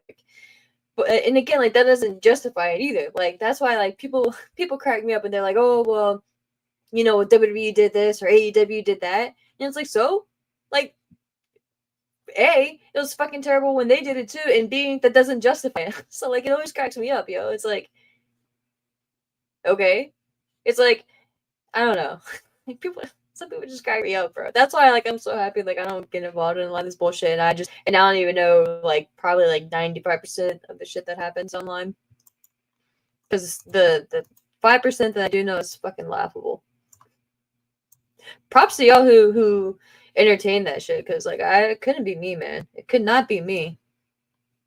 I feel like I'm a good multitasker, but I can't be enthralled with like a Twitter spat, tweeting back and forth and all that shit, and living my day-to-day life. Like I couldn't do it.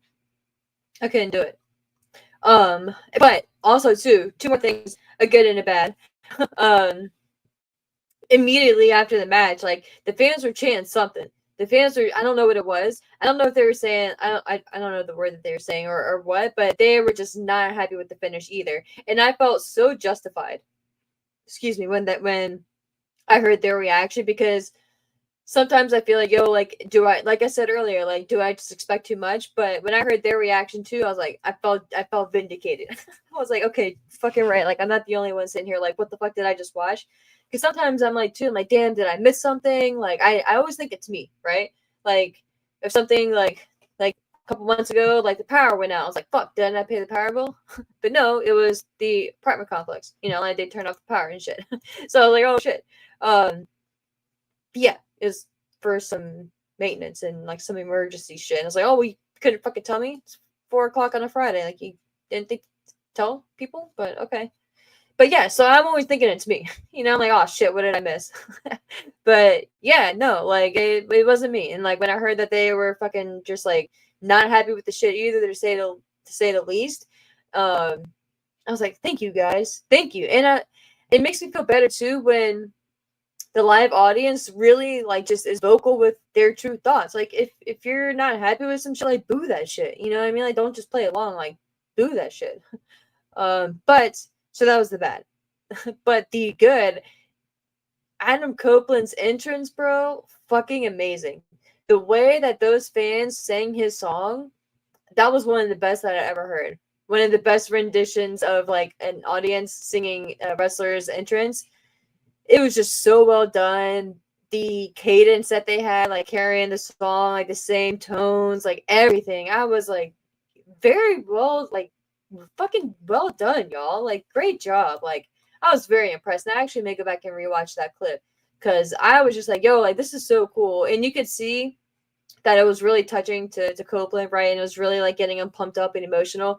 And I can't imagine either, like imagine that right? Like you're out there, like you're doing whatever you love, right? Whether it's like a basketball, like you're a basketball player, football player, whatever, or a wrestler, whatever. And you're out there and you just made your entrance or whatever, and you're up to bat or whatever the case is. And the fucking fans, man, like they're singing your song, obviously not in basketball and shit like that. They don't have an entrance. But like even in baseball, like your walk up songs and shit. But and it's not as long, so we'll just stick with wrestling. But, like just imagine standing in that ring, dude, and having them sing your entrance theme when the music is off, knowing every word. You're in a completely different country. And they're just so into you, man. Like it's like I can't imagine like being there and feeling that moment. You know what I mean? So I don't know. Props to Copeland too, because we give the wrestling storylines right a lot of shit, but like the wrestlers themselves, like sucking themselves through a lot of shit. And he has obviously like he doesn't need to be doing this. Like he's made his money, but he's doing it because he loves it. So props to him. But I'm gonna pop into the chat here before I move on a little bit before it's too I get too behind. You say Harley should have won. Yeah, bro, I'm fucking with you, man. I wish, but I get why she did it. But I just think that'd have been really cool. Really good moment.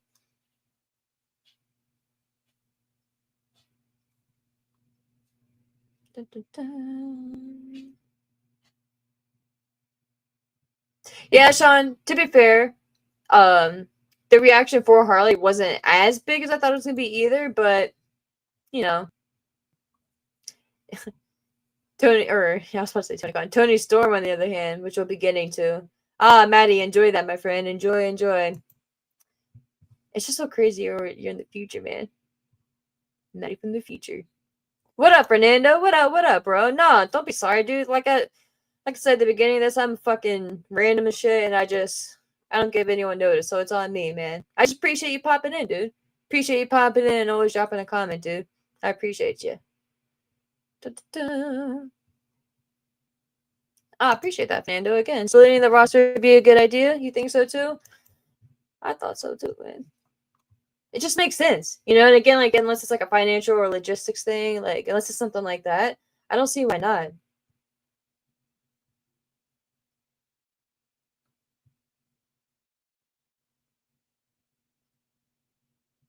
Yeah, 100%, Sean.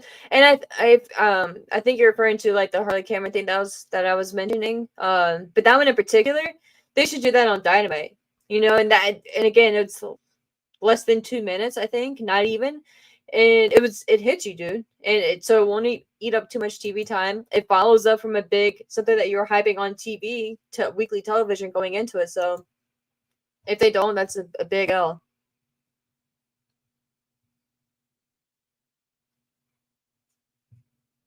Exactly, Sean. Exactly. Well, he didn't pin Copeland, but yeah, he choked him out. But yeah, he shouldn't be going over on him, period. Fucking agreed, Maddie. Fucking agree. And it sucks, dude, because I really wanted to like this like story, and I try to give it so much time, dude, but I'm just at the end of it. I'm just like fucking move on at this point.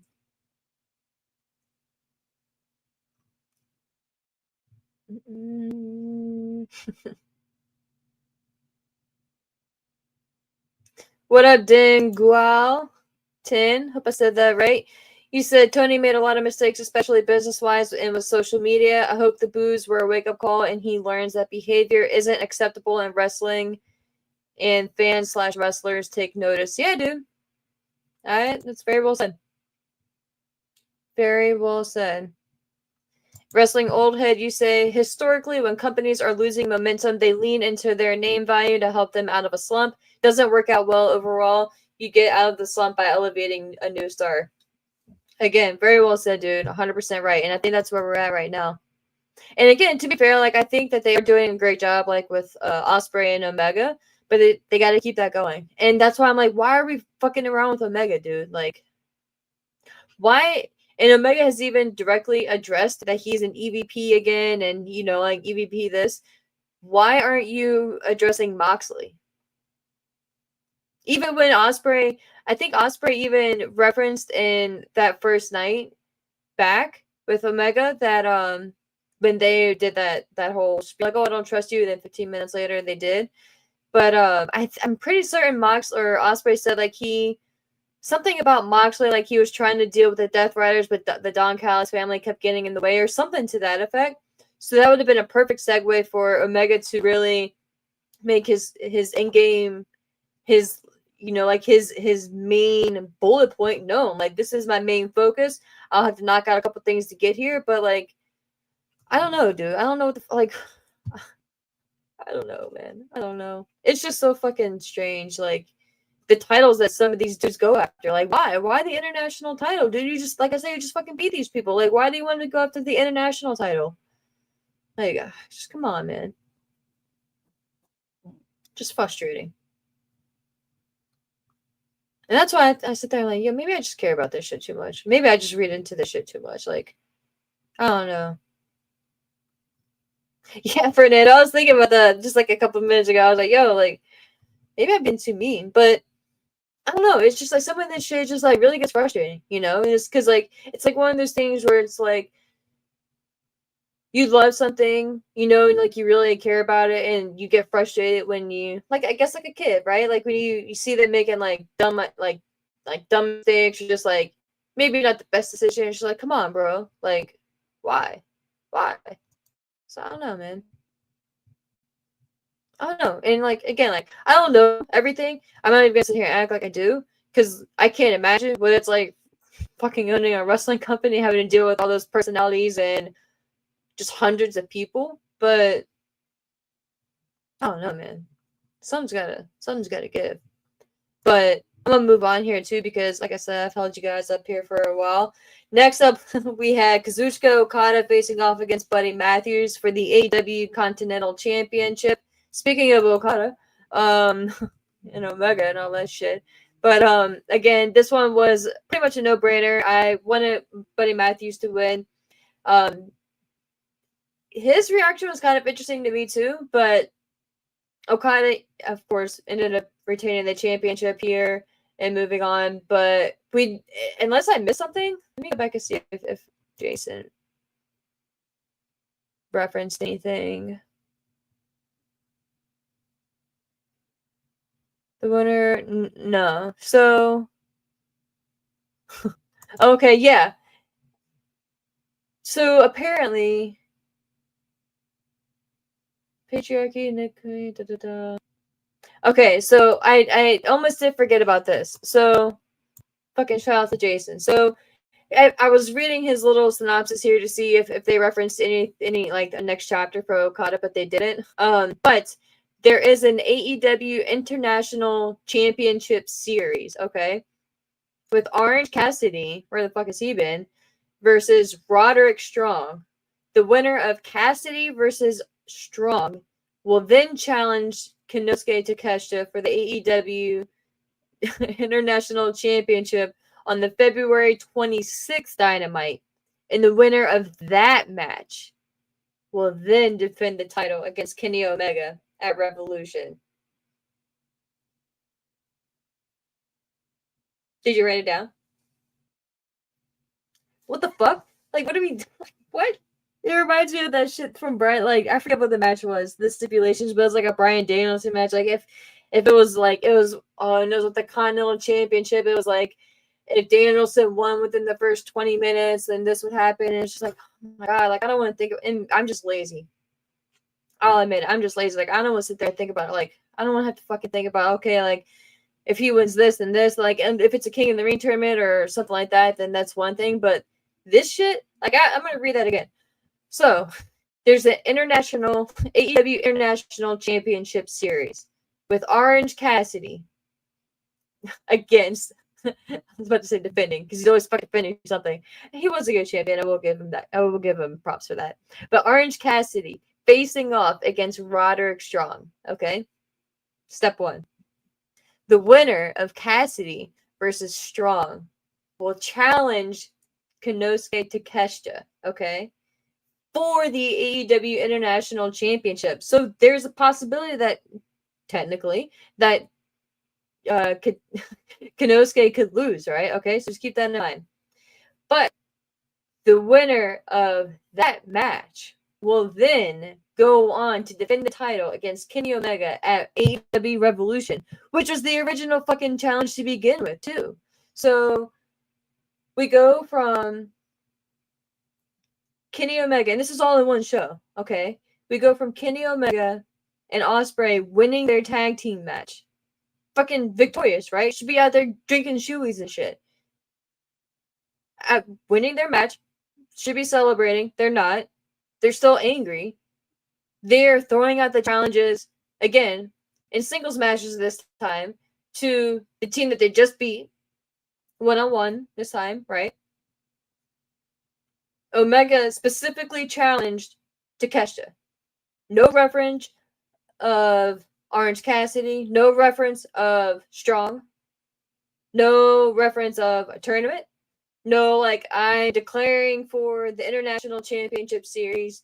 No, I'm entering the qualifying scenario for the International Championship Series. No, nothing. So then, later on, we get this, and I'm like, wait, what did I miss again? Like, fuck.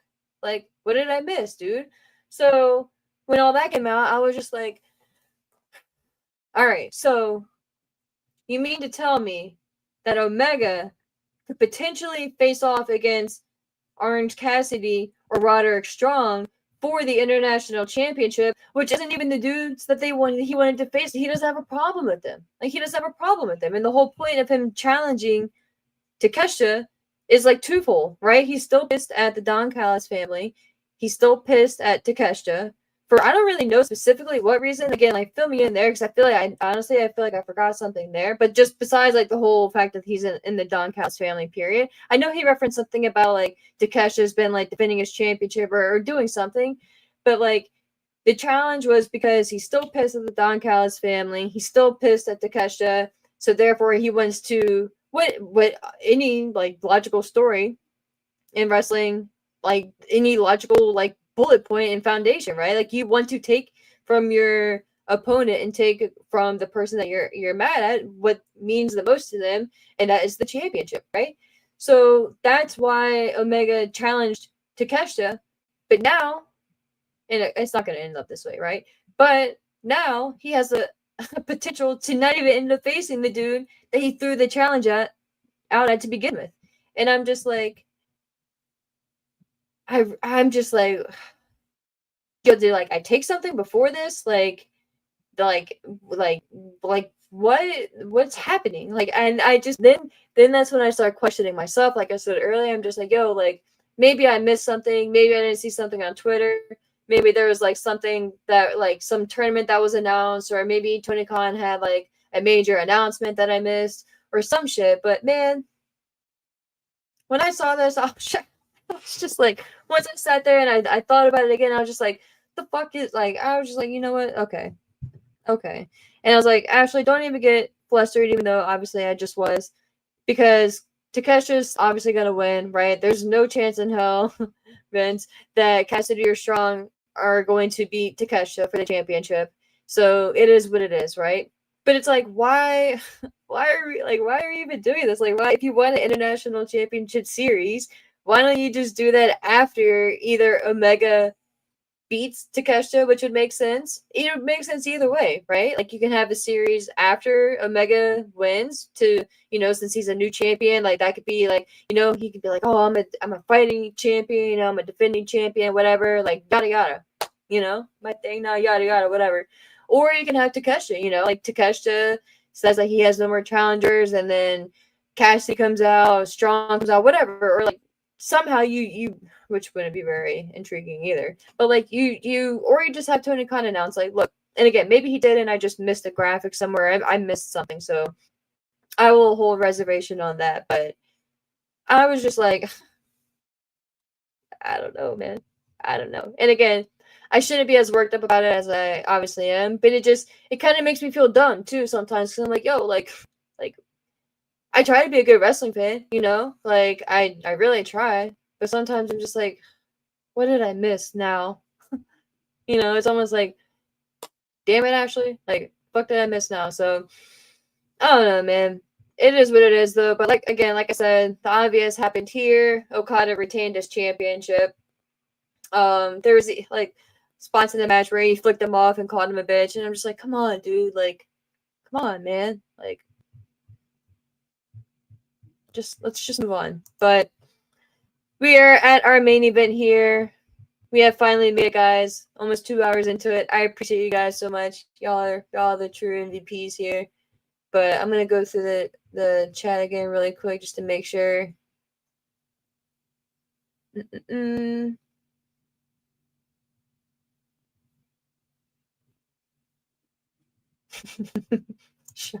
Yeah, I figured this stuff is so. You say this stuff is so stupid. International title series, so dumb. Whereas Cassidy been and why the strong deserve to be in any kind of title picture, dude. I know. I can't even.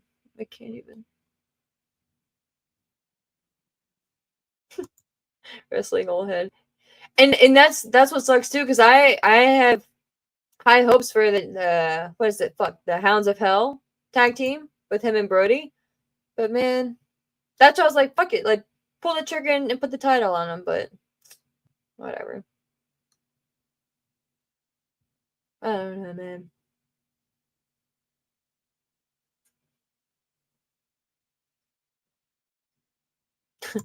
Wrestling Old Head, you said, for fans of the movie Basketball, there was a scene where an analyst tried to break down playoff matchups, and it reminds me of what AEW tried to do with this Okada scenario. I have not seen that, but like you shouldn't have to fucking explain shit, right? Like, damn, like you shouldn't, like it shouldn't be that hard. It's just crazy, man. But what did make me happy was the main event, which was Mariah May, our AEW Women's Champion, defending against Toni Storm. Again, Toni, you could tell from the second Mariah came out first and Toni came out second that, okay, you know what's happening here. But to be fair, like Mariah didn't sell it, like sometimes they have, I've heard it called like boo-boo face. Like you can tell if a wrestler's losing when they come out and like their mannerisms and stuff. But Mariah May did a great job. I really enjoyed this match. Again, I was bummed by the fact that her reign as a champion wasn't taken more seriously, and the fact that there weren't many opportunities where we thought she would really lose the title before she ended up facing Toni Storm again, which is unfortunate. But I will say that her character has grown, and her character has a different type of confidence, right, and a different type of presence now. And I think she does have a different type of credibility as well from being the champion. So I think that a star was created in Mariah May. So I give them total props and kudos for that. Again, the follow-up is what concerns me with Mariah May, because it's hard to shine if you don't have that platform, you know what I mean? And I want to think that she's kind of like a Harley Cameron, where she's just not going to allow herself to just fall to the back burner so easily, right? Not be like, like a bad employee or start shit or anything like that, but just like have like that presence, and just that fan support and that momentum, like where they're almost like forced to keep them on TV or whatever, or keep them involved. But it just concerns me, and again, that horse I was on earlier, right? That horse that, that dead horse, right? Or whatever. You don't like. I don't see why you can't do a roster split. Like, you don't have a good reason, man, unless it's like, again, like I said, like the logistics or the financial aspect or anything like that. Like, to me, it would answer and solve so many things. And I think this could be another one of those issues, right? Like another talent like a Mariah May, you can even split them up. So you could have Mariah be on one roster and Toni on the other after this, and then just kind of keep them separate, but have this be one of those stories that if they need to revisit it in the future, they can. And they have a built-in story and a built-in rematch right there. I do think we'll be getting a rematch at Revolution, because I don't think Mariah is just gonna, take that L. And at this point now, it's what, 1-1. So that's gonna be a fun rubber match. But I hope they don't just take the title immediately off of Toni Storm either, because she's now a 4-time women's champion, which is crazy. But props to her. Like, she's probably been the best women's champion and the most solid and most reliable women's wrestler that they've had, right? All around. Yeah, like I've been so impressed too with how Toni Storm really took a shitty situation in WWE, just like disrespecting her and like throwing cake in her face, and her just saying fuck it, like, I don't deserve this shit, like I'm better than this. And that girl bought her own plane ticket and threw her ass at home, and like she was like, fuck this, I'm taking my shit, I'm leaving. Like, threw her ass on that plane and went home and never looked back. And I wonder too if that ever, not like a chip on her shoulder, but if she ever used that as motivation to just kind of like a bigger fuck you, type thing, and make yourself as big of a star as possible, just to show the other company what they ended up missing out on, or not properly handling. And again, to be fair, that was a completely different regime and a completely different management structure and vision for the company. So if she was there now, I highly doubt that they would mishandle her. But again, who knows? And who knows if she would have even had the freedom to create this timeless Toni Storm character. But I think overall, she has been one of the pillars for AEW, recently. Like one of those segments, and one of those just one of those segments on TV that you really look forward to. At least I'll speak for myself personally. Like, I know when Dynamite is coming on and in the build for this, like, like I can't wait to see what Toni Storm is gonna do next, and what Mariah is gonna do next with, like, their interaction. So I hope that they find a way to continue with them going forward, but I don't want them to drag this out like a Rhea Ripley and a Liv Morgan type thing either, right? Like, that shit, it was getting to the point where it was overstaying its welcome. So I hope they don't like drag ass on this too. So, of course, Mariah May ended up losing her championship to Toni Storm. And again, like I was supposed to be getting to, the entrance that Toni Storm had was just fucking amazing too. So I loved that. I think it was cool that they started out with her kind of like rock star intro music, and then switched over to the timeless aspect. They had Luther, which I'm not really a fan of Luther. Nothing against him. I don't really feel like he's necessary. I get it, the whole Butler vibe. I totally get it, and like from the era that she's mentally stuck in. But I don't know, man. It's just unnecessary to me. But it is what it is. I'm not like out there like, oh, fuck you, Luther. He's fine. But to me, I'm just like, oh, okay, Luther's there. But yeah, so Toni Storm is now your 4-time AEW Women's Champion. I will say also, props to them for putting Toni Storm and Mariah, the women, in the main event. This was a big show, all the bullshit aside. This was a big deal and a big show, and they could have very easily not have put them in the main event. So props to them for doing that, and for giving them enough time. But damn, like, the second, like, Toni, I got into the turnbuckle and left her, was celebrating with the title. Like, maybe like 2-3 seconds after that, they end the program. Show was done. And I was like, really? Like, TNT, like, y'all couldn't give them at least like a little bit more buffer room, like a little bit more like so a couple more seconds, like maybe another minute or two to breathe. Like, y'all fucking made them go live TBA, like TBD, like all this shit. Like, we couldn't even get like a set time. Y'all can't even give them like some fucking breathing room. Like, what do you have coming up next that's so pressing? So I thought that was kind of shit. And not in defense of AEW, like, come on, Warner Brothers, like, do better.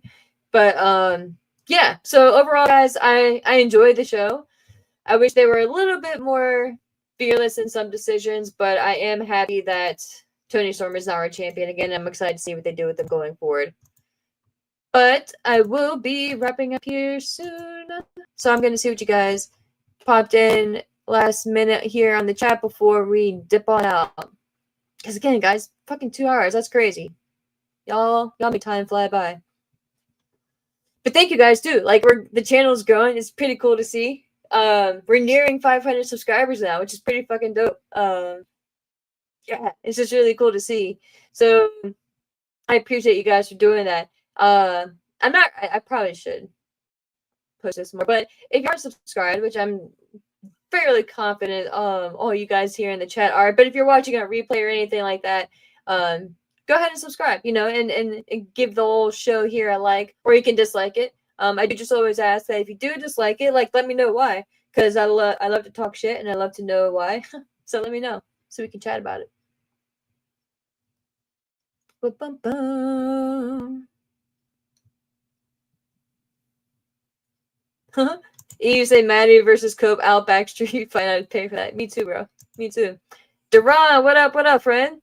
You say, hey, what up, fam? Akagash Podcast, how you doing? I'm doing fantastic, my dude. How are you? How's your fam? How you doing, man? Y'all good out there? Da-da-da. Yeah, Fernando. You say Timeless versus May is the best story in all of wrestling. I'm not gonna say it's the best, but dude, it's right up there, man. It's right up there. They should definitely be proud.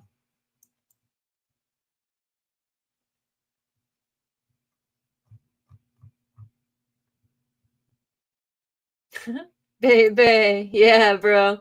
Yes. You're one of the OGs, man. You're one of the OGs. And once we get to the point where I see other shows, like, they make, like, badges and shit and, like, all that stuff, depending on how late I end up staying up here tonight, I'm kind of going to do some more research because, like I said before, I'm very new when it comes to this YouTube shit and, like, editing and everything when it comes to, like, content creation and all that stuff. So I really want to do more research and just, like, learn, and once we get to that point where we can branch off and, like, do, like, cool shit like that, I really want to do that because I think it'd be fun to, like, have, like, special emojis eventually once you get monetized and all that shit.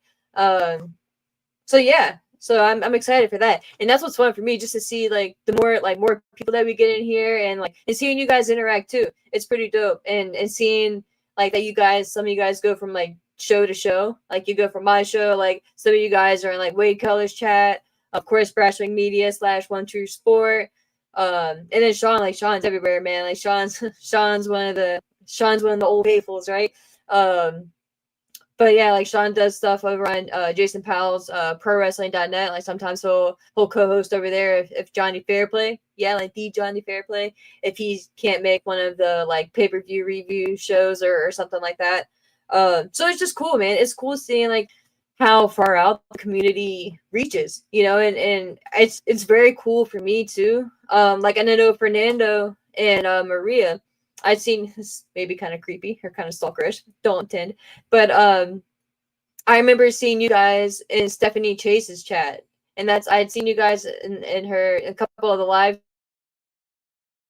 for a while though. Like, I felt kind of weird, like, commenting on like live streams and stuff, but yeah, it's just really cool to see how far out wrestling reaches, you know what I mean? And it's just very fun to see where at in the world everyone is, like, like, just from everywhere. So it's just very, very fun for me. And that's I remember when I was first doing, like, audio versions, and I was not even, YouTube wasn't even, like, a thought in my mind, because I would never think about doing, like, a video, like, type streaming thing.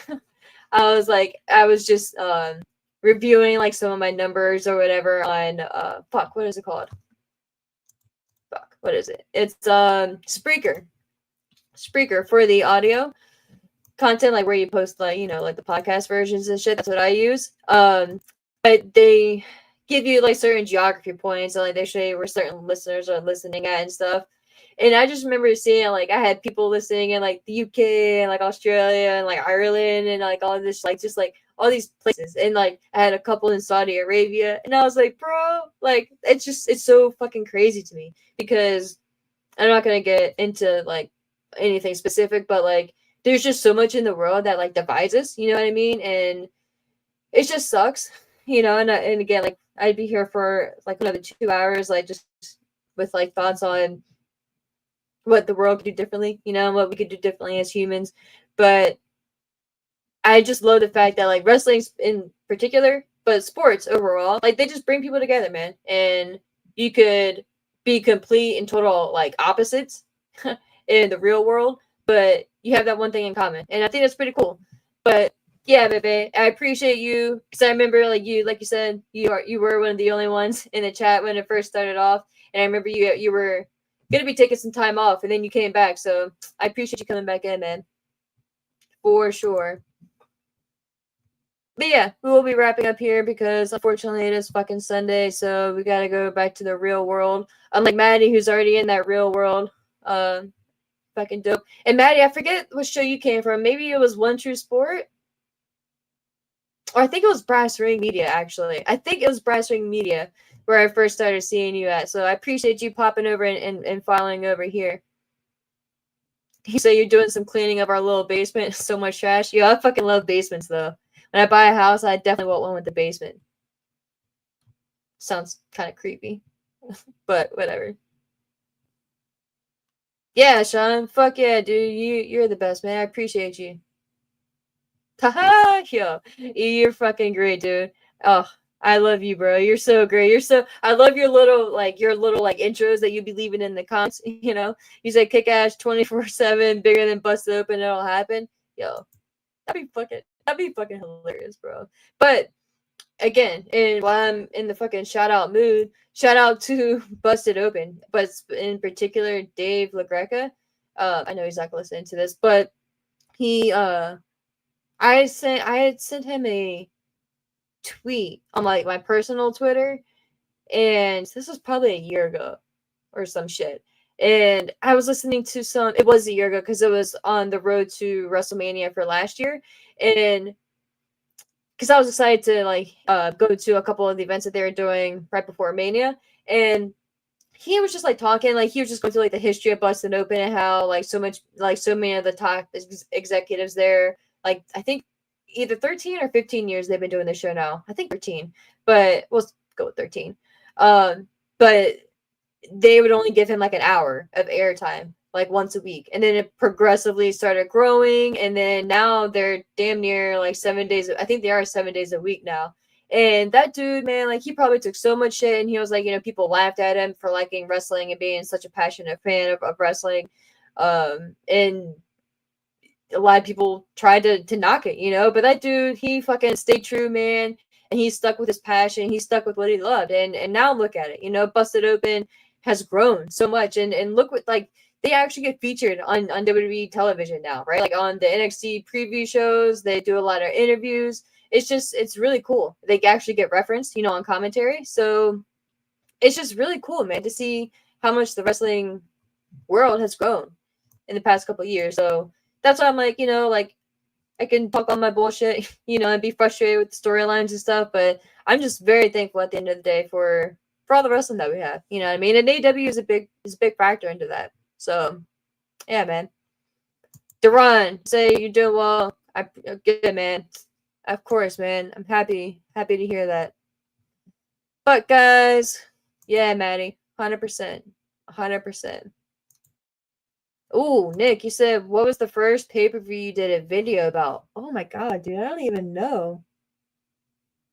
I'm kind of curious now. I wonder if I can pull that shit up really quick. I don't even know, because for a while too, like, I had created, like, the YouTube channel itself, but I was just posting, like, the audio versions of it from Spreaker. So let me see. That's actually a very good question, bro. See if I can figure it out really quick, because now I'm intrigued.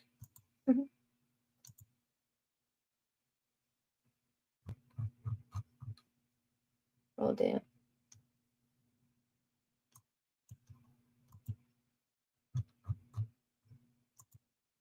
Thankfully, I don't have that many pages to go back on. Let's see. Oh God, seeing some of seeing some of my older shit is kind of cringe. Okay, so I think the first one, it looks like, is possibly WWE Clash at the Castle. What year was that? In 2022? But there's no way I've been going strong since then. Let's see. So yeah, I did that one. And I was posted for a few months there from a little, like, randomly in September. And then I stopped in October and just posted some audio. Then I did a couple random ones in November, it looks like. And then I stopped again. Did a couple in January of 2023. And then I stopped. And then I really kind of started going last year. Yeah, that's kind of fucking crazy. Yeah, man. So, and again, like I kind of, oh wow, that's a good amount of views. I'm not as consistent as I should be. That's my problem. That's my problem. Because to me, like I don't want it to ever feel like a job either, you know? Like that's why I love just like doing this as like a hobby. And like shout out to the people who actually do have this as their job, because I low-key feel like I would become like obsessed. Oh no. But yeah, dude.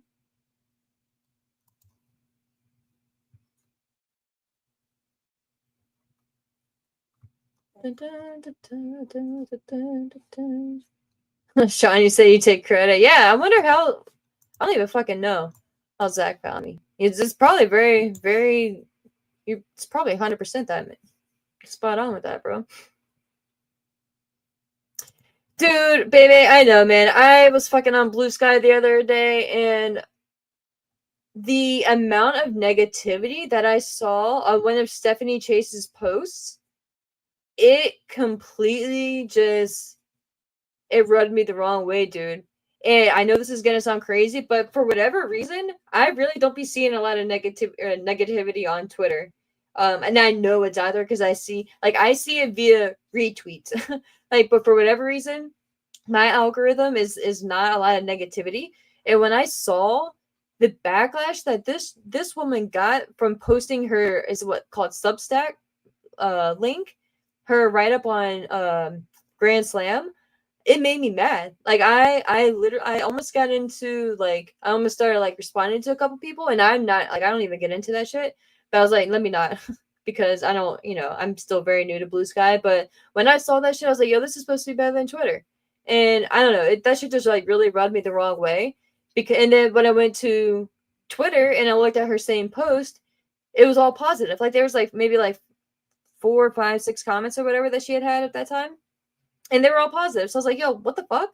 So again, that was just one example, but that really just kind of left a bad taste in my mouth, dude. Because I actually thought about it, and I was like, you know what, like, and I think Zach Hadoran had mentioned that he was, or that they are trying to officially, like migrate to Blue Sky. So I was like, you know what, fuck it, like, let me really make an attempt here and figure out all like my email bullshit. So I got in, and when I saw that, I was just like, yo, like, come on, man, come on. Yo, Duran says, hey, everybody, the Kick-Ass Podcast fam and squad, are y'all ready for WWE 2K25? I'm so excited and hyped to play it. Yo, yeah, like, before we wrap up here, who's getting the new game? And what version are y'all getting? Are y'all getting that sick-ass Bloodline, that Bloodline version? I think it's, like, 125, 130? One of my boys, it's called G7 Games. So check that out on YouTube, G7 Games. His name is Felix. He actually doesn't know that I do a podcast here. So, yeah.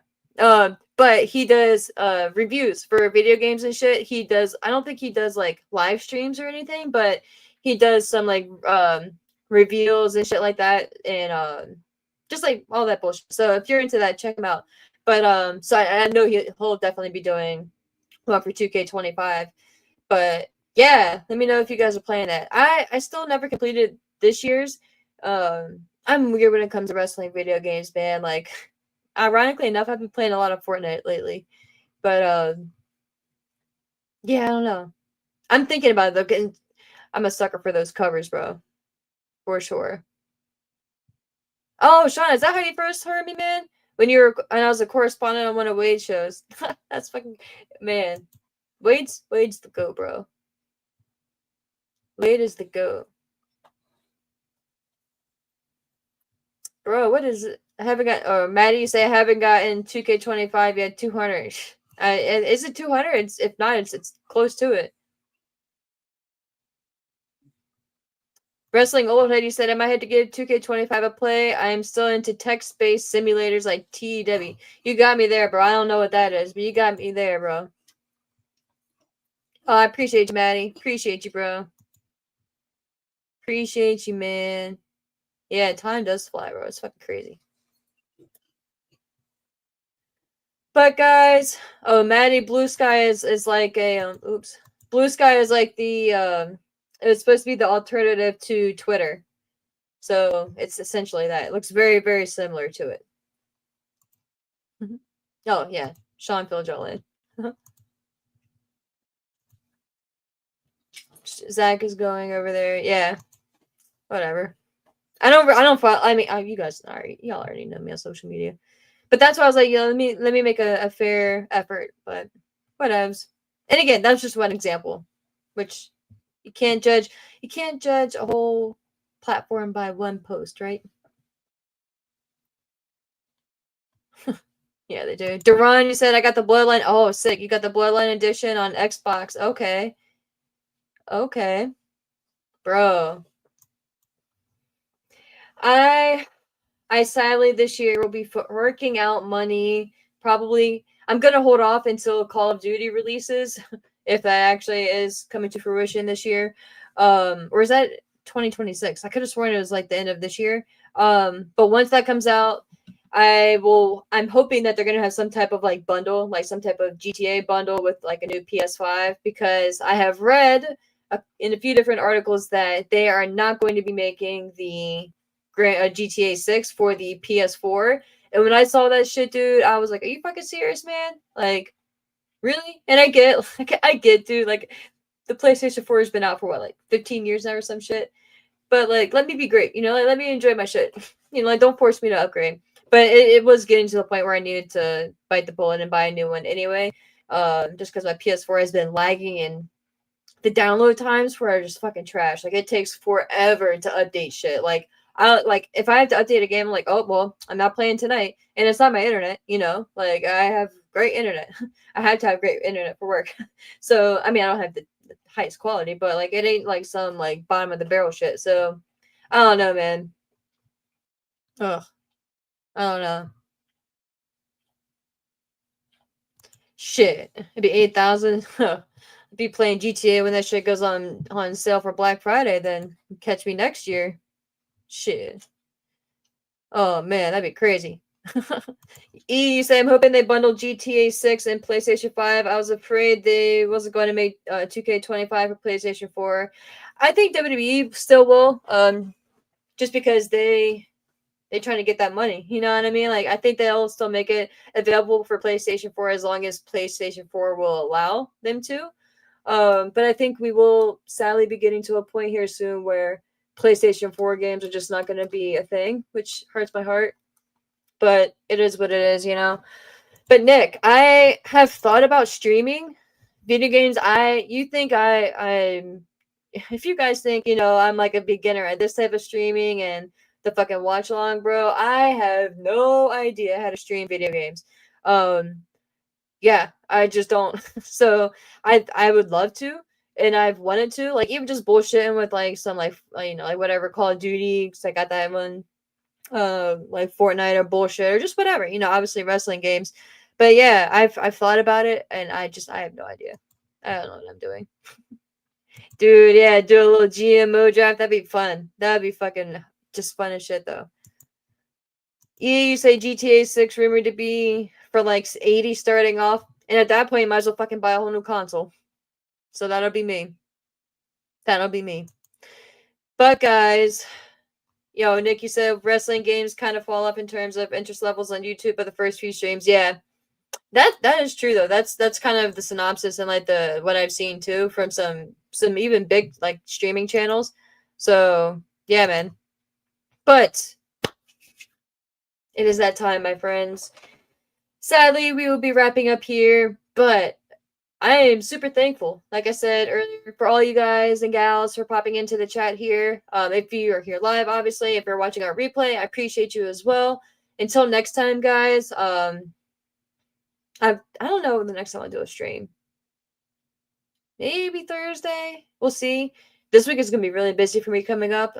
So you know me. And again, like I don't say this to be like that pluggy person, but best thing to do is to just like subscribe and like turn on notifications because like tonight I'm fucking last minute and random. So that and sometimes I forget to throw shit up on Twitter. It's amazing I'm an adult. Technically. But yeah, until next time, guys, I appreciate you all. I'll try to do something here soon because I love being on here with you guys and bullshitting. So thank you guys just for everything, for interacting, for liking this video, for subscribing, all that shit. I truly appreciate you guys. And until next time, enjoy some wrestling, guys. Stay safe out there. And don't entertain no bullshit, man. Stay strong. But for real, enjoy wrestling, guys. Stay safe.